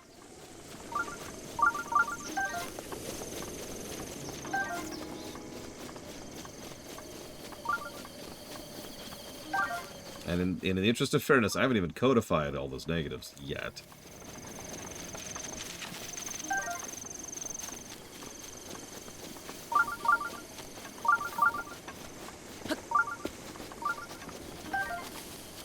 Just gonna grab all kinds of stuff here. I'm going to want all of this eventually, so I might as well while I am here. Weight carrying limits. No, I'm with you. So there's a reason most D&D games, as in actually sitting down and playing tabletop games, tend to just eject the weight limit entirely, so long as you're making sense with it. Like, if you're going to sit there... Hang on, holding the stream hostage for Evo's sake. If you're just going to sit there and say, okay, I loot the 3 refrigerators and the car and put them in my pack, then yeah, I'm going to call bull. But other than, like, egregious situations or circumstances where it matters, no, weight limit shouldn't really be a thing. For the same exact reason, inventory limit shouldn't be a thing. It should only matter if it matters, if you've designed your game in a way that it functions and is part of the core gameplay loop. Again, Resident Evil 4. Yeah, no one cares if you track how many ounces of arrows you have in your inventory. Not really. Having said that, I'm fine with that kind of thing being a toggle, if someone's into that. As much as this is a weird example, something like Death Stranding, you know, a proper transportation game, that's a game where inventory weight actually matters, right? Or something like the MechWarrior series, where it changes how you customize your mech. Or something like that Space Trucker game I showed you, which, you know, that's part of being a space trucker, is how much tonnage you're carrying, and stuff like that. Sure, I'm with that, but in the purpose in which you are making the question, no. How do I do this?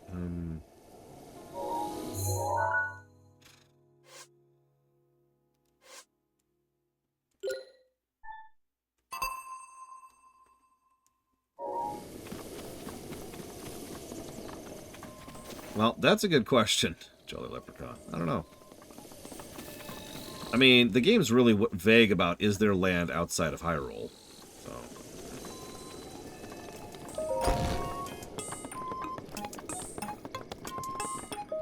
Like, if we go to the edge of the map, it's more or less literally the edge of the map.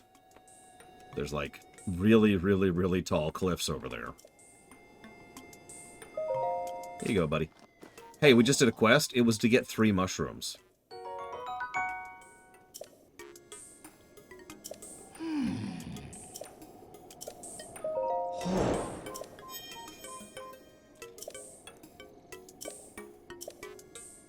Please feel free to show your excitement. Anyway, as I was conducting research, I found there's still pictures of the past left on the guidance stone. If you have those pictures to your companion, we could search for any of those. Is it hard? No, not at all. It's been part up to this.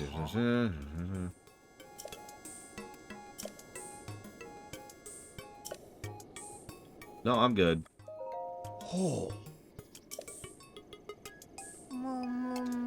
I don't normally like to let people use my guidance stone for free, but I kind of want to see what'll happen. So just this once, I'll let it pass. Okay. Oh. I think I need to take a picture of a chest before I can do that word, but yeah, ditto. Or, there's a specific cooking item that I like to look for, and I can't even remember what it is. It's what I use for, like, all my endgame food. Check it. Might have been durians. I don't remember.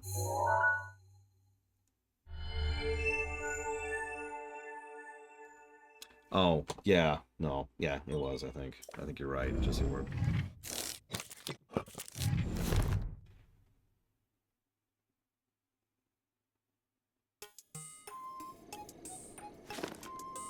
What the hell, Lord Harriman? No offense, but that GM didn't roll with it like a GM is supposed to.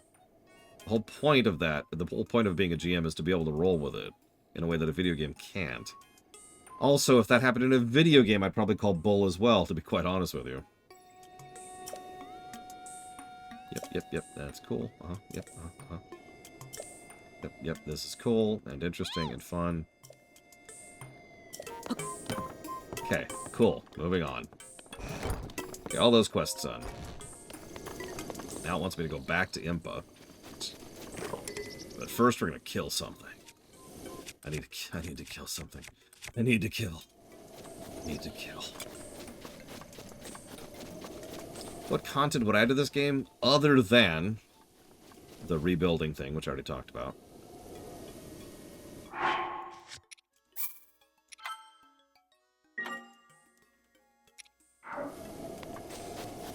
What do y'all think in chat? What would you add to the game other than the rebuilding thing?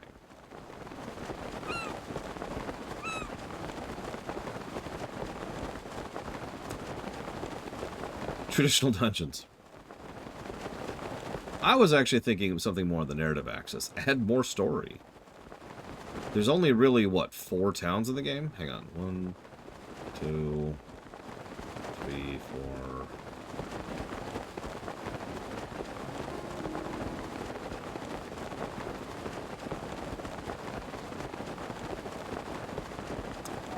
There's 5 towns that I can think of. Whoops. Oh god, I have no stamina food right now. Well, only one thing to do. Magically teleport away at the last second. Or no, not there. I actually want to go up here.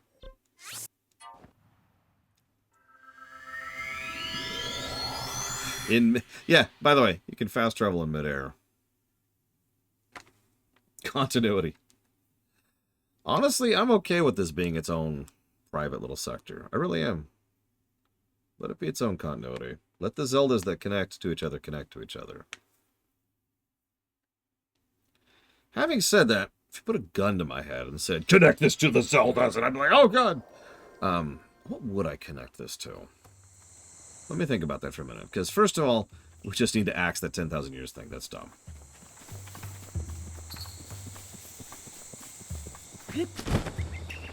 Other than that...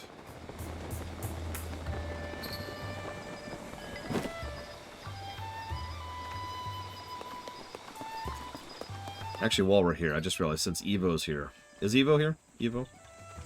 Evo... See, I was thinking Skyward. Have Skyward be the initial, and then they make the Super Kingdom, and then all the Super Tech.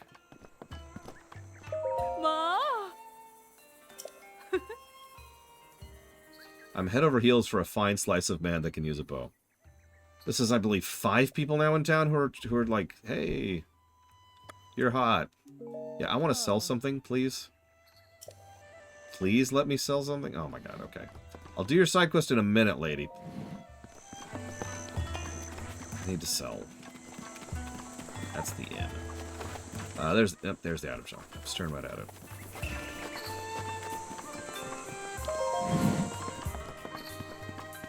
Can I sell stuff, please? Aren't you tired? Don't you hate talking to weird customers? Aren't you chilly? Have you eaten it? Stop being such a worrywart. Please let me sell. Hi. Ah. He's strolling his hours me. He loses focus with everything else. Don't mind him. Browse as much as you like. I want to sell.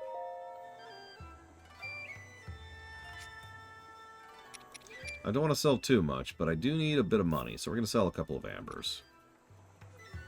That should be enough. Oh.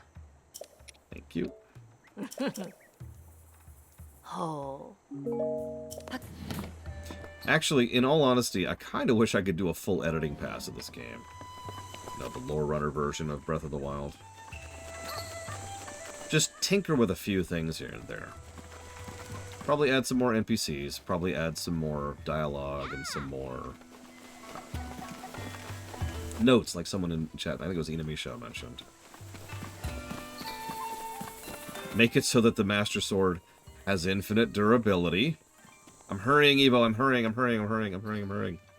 God, she's so impatient. I want you to see the most horrifying thing in the game, Evo. I want everyone to see the most horrifying thing in the game.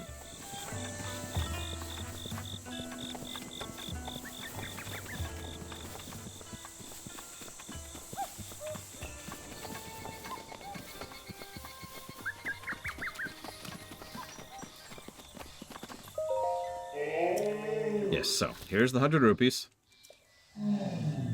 Yep, there you go.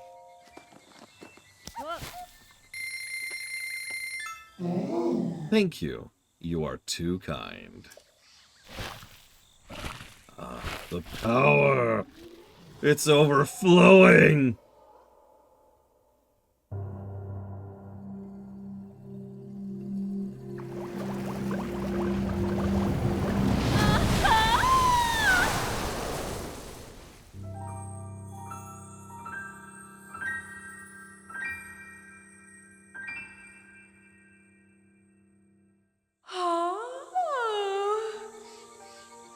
In fairness, these are more horrifying than Ocarina.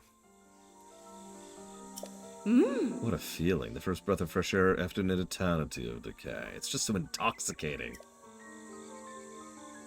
Thanks to you, I've been returned to my former glory. And as they say, one good turn deserves another. I can help you, boy. Allow me to enhance your clothing. I need to use material. Yeah, so we can upgrade gear now.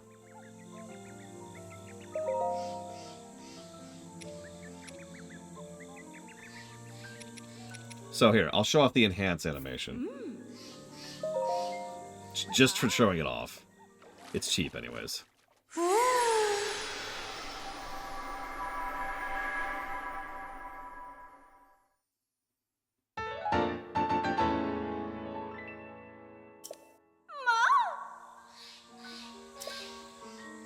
You've heard about set bonuses, right? Yeah, by the way, they have set bonuses.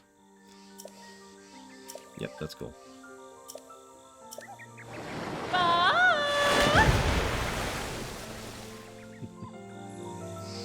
You now have my permission to go to bed, Evo.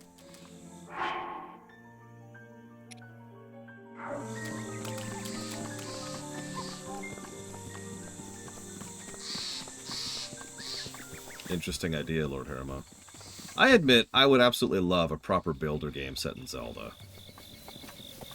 In fact, the hardest problem for me would be what kind of builder game, because there's so many directions you can take that, right? You can make a dungeon builder, you can make a city builder or a town builder. You could actually make a kingdom builder. You could make just even something as really, really small scale as like a house builder or a temple builder or something like that. There's a lot of directions you can take that. And it all sounds awesome to me.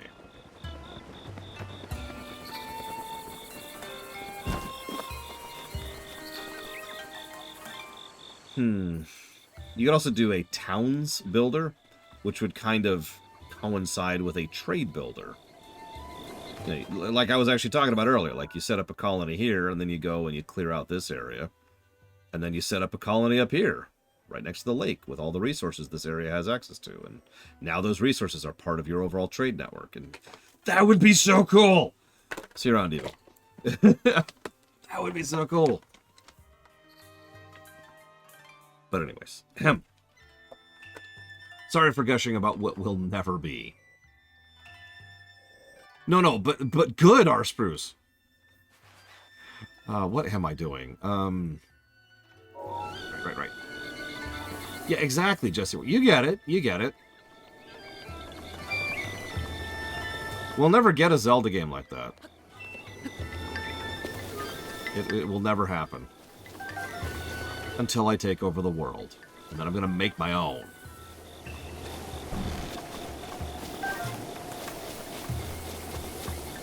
Or, if I could just use the quote appropriately, fine, I'll do it myself.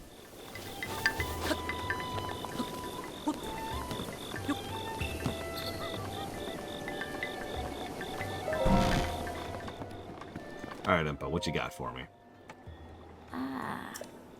Her pro's giving you the runaround, but you seem just fine.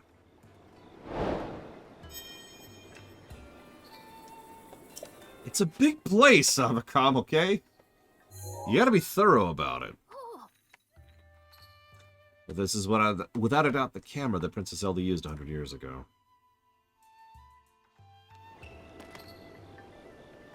You know what I would also do?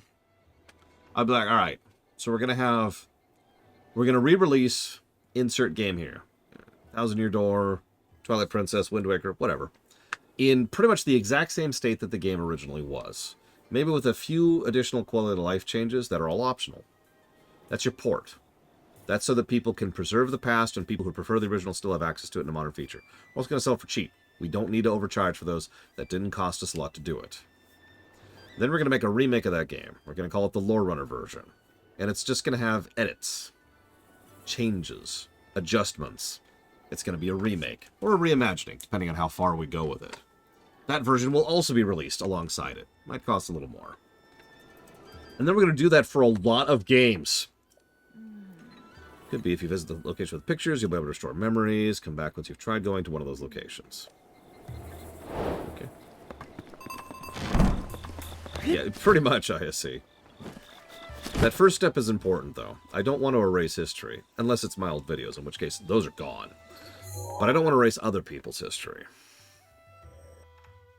Now...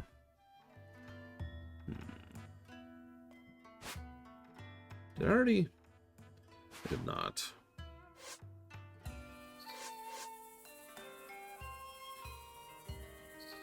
Well, I actually know where several of these are, but I'm trying to think of the closest one to where we are right now.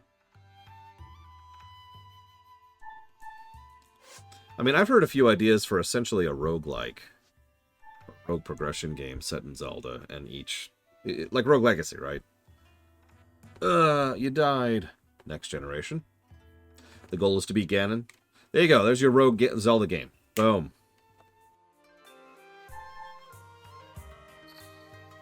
Well, it's gone, Loke. It's deleted because it sucks. It's gone forever.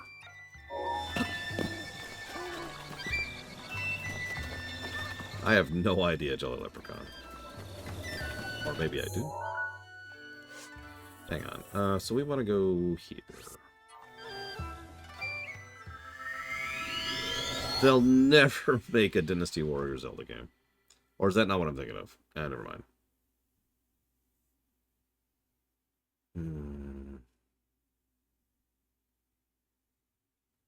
Exactly, Arsbruce.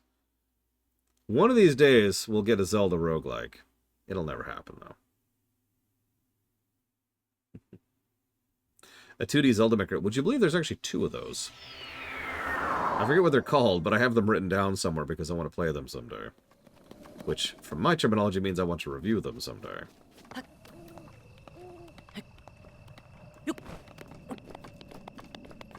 Let's see.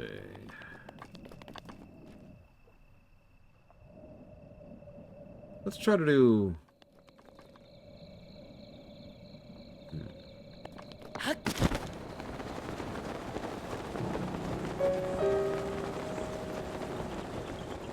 Yeah, they never did anything with it, Jabez.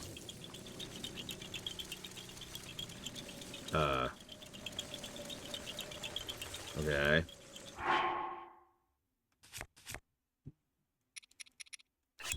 Why do I have so few... Okay, whatever.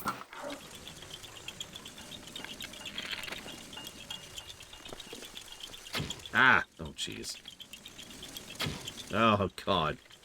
This is what it's going to be like playing so many Zelda games. You know, I'm just going to give up immediately. You can have your Korok poop. I don't even care.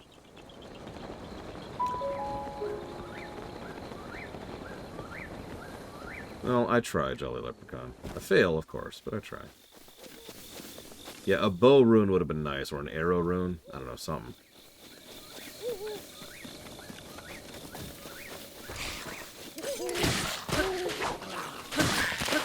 You know, that's actually a valid point. There actually are borders to the game. Whoa, come on. There we go. I was like, oh god, like right about here, I want to say. At some point, I'll try to show you them, Lord Harriman. They're a bit of a trip from here, though, so I don't think I could show you them tonight.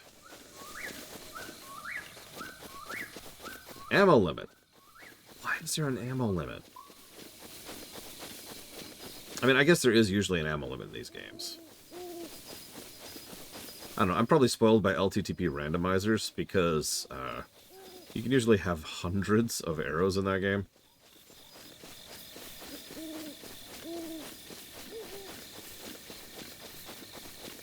No, literally hundreds. Alright, where are we? There's that, which is what I thought it was, and that's that, and that's that.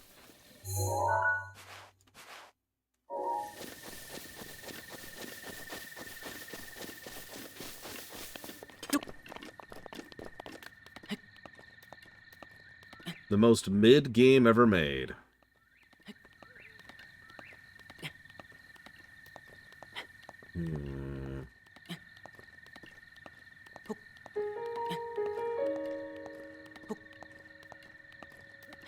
I've never heard of Tetrasu Giga Pudding.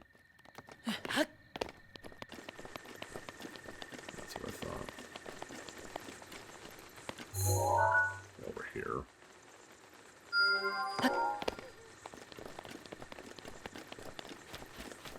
I mean, actually, there probably is a Tetrasu. There's a lot of Tetris games out there. No, actually, you know what? I think I have an answer for the most mid-game, and I mean this with sincerity. Pong. Think about it.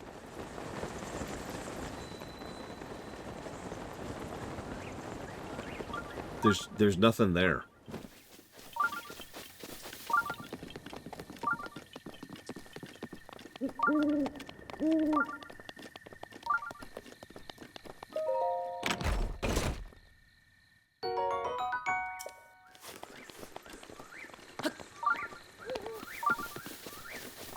But yeah, that's the problem. Naming a mid-game is actually hard to do, because mid-games, by definition, tend to not be memorable. Now, there's our guardian. As we've talked about before, there's nothing necessarily wrong with being a mid-game. Too many people use that as an insult. But the most mid-game, well, that might be insulting.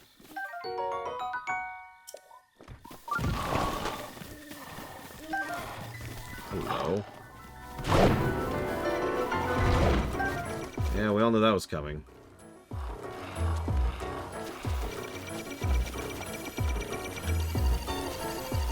You are just right in my face, aren't you? Yeah, no, there's no escaping that. Right in my face.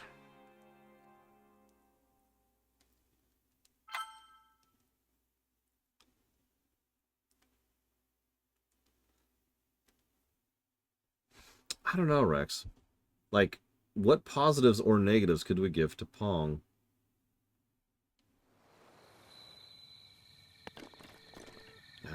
Where are we?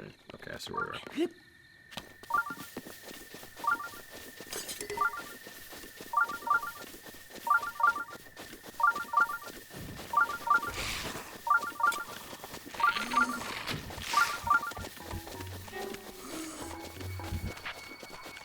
Yeah, there's no graphic to speak of, so there's no positives or negatives for graphics. It's just the game has a visible factor. That's true, the controller functions. Oh, jeez, it's dinner time. It's dinner time, and I'm not ready because there's a thing.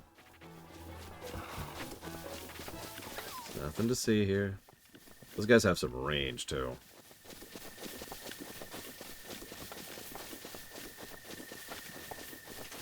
Yeah, I suppose that's a fair way to put that, Lord Harriman. Okay, I think we can scooch by. Maybe. Might not be able to.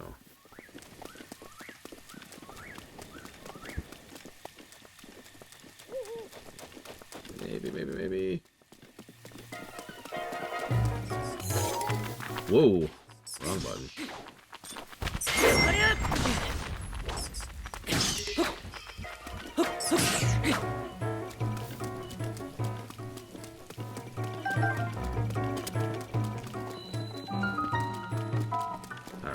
Over here, and there's no one here hiding in my bed trying to steal. Oh my god, oh my god, oh my god, oh my god, oh my god, oh my god, oh my god. Okay. How about over here? Nope. Okay, how about over here? Oh my god. Hi, baby bear. Oh no, they're gonna get me, baby bear. What do I do? They're trying to get me. Do you think I could avoid this? I'm shooting them. Oh, thank you. That's why they stopped shooting me, is because you shot them.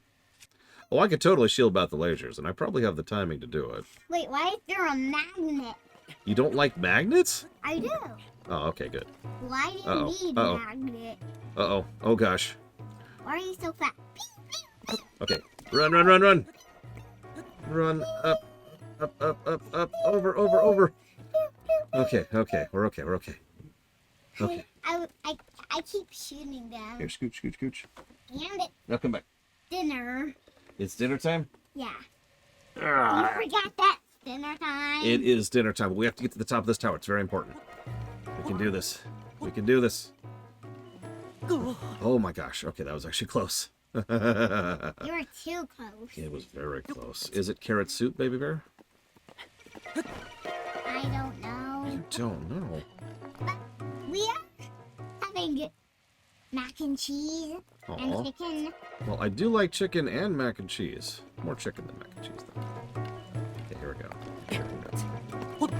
You keep climbing? Yes, I need to get to the very top. I'm almost there, which means it's about time for me to die. You ready for me to die? No. Me neither. Well, let's do it. We're going to go the slow way now. We have to be very slow. Why? So if they try to shoot us, because we don't only have so much stamina. See that green bar? See the green circle? Do you see how it's emptying? That's our stamina. If we run out, we'll fall. Do you think we're going to make it? Okay, we made it. Never mind. We made it. We made it. We're awesome. We're awesome. High five. Why do we need to die? We don't need to die. We don't want to die. Why do you want me to die? Don't we get all the way to the edge? We did. Got all the way to the end. And this way, now we can see what's nearby. And we can teleport here later, which is going to be very helpful. Because this is an up spot in the middle of Hyrule Field, which is great. Now we got to pull all the information into the slate. Hang on. Hang on. There we go. Can we put it all in there? Yeah. All of it. Check it out. Watch the map. Whoosh. Now we can see all the nearby area. See? I see. I saw. And now we have to tickle you. Ah, no, don't tickle me now. No, why would you tickle me? Why? You said it's time to tickle. Oh, you're right. Here, can you say bye, stream? Bye, stream. See you tomorrow. You said it's time to tickle. Yeah. No more tickle. Ah!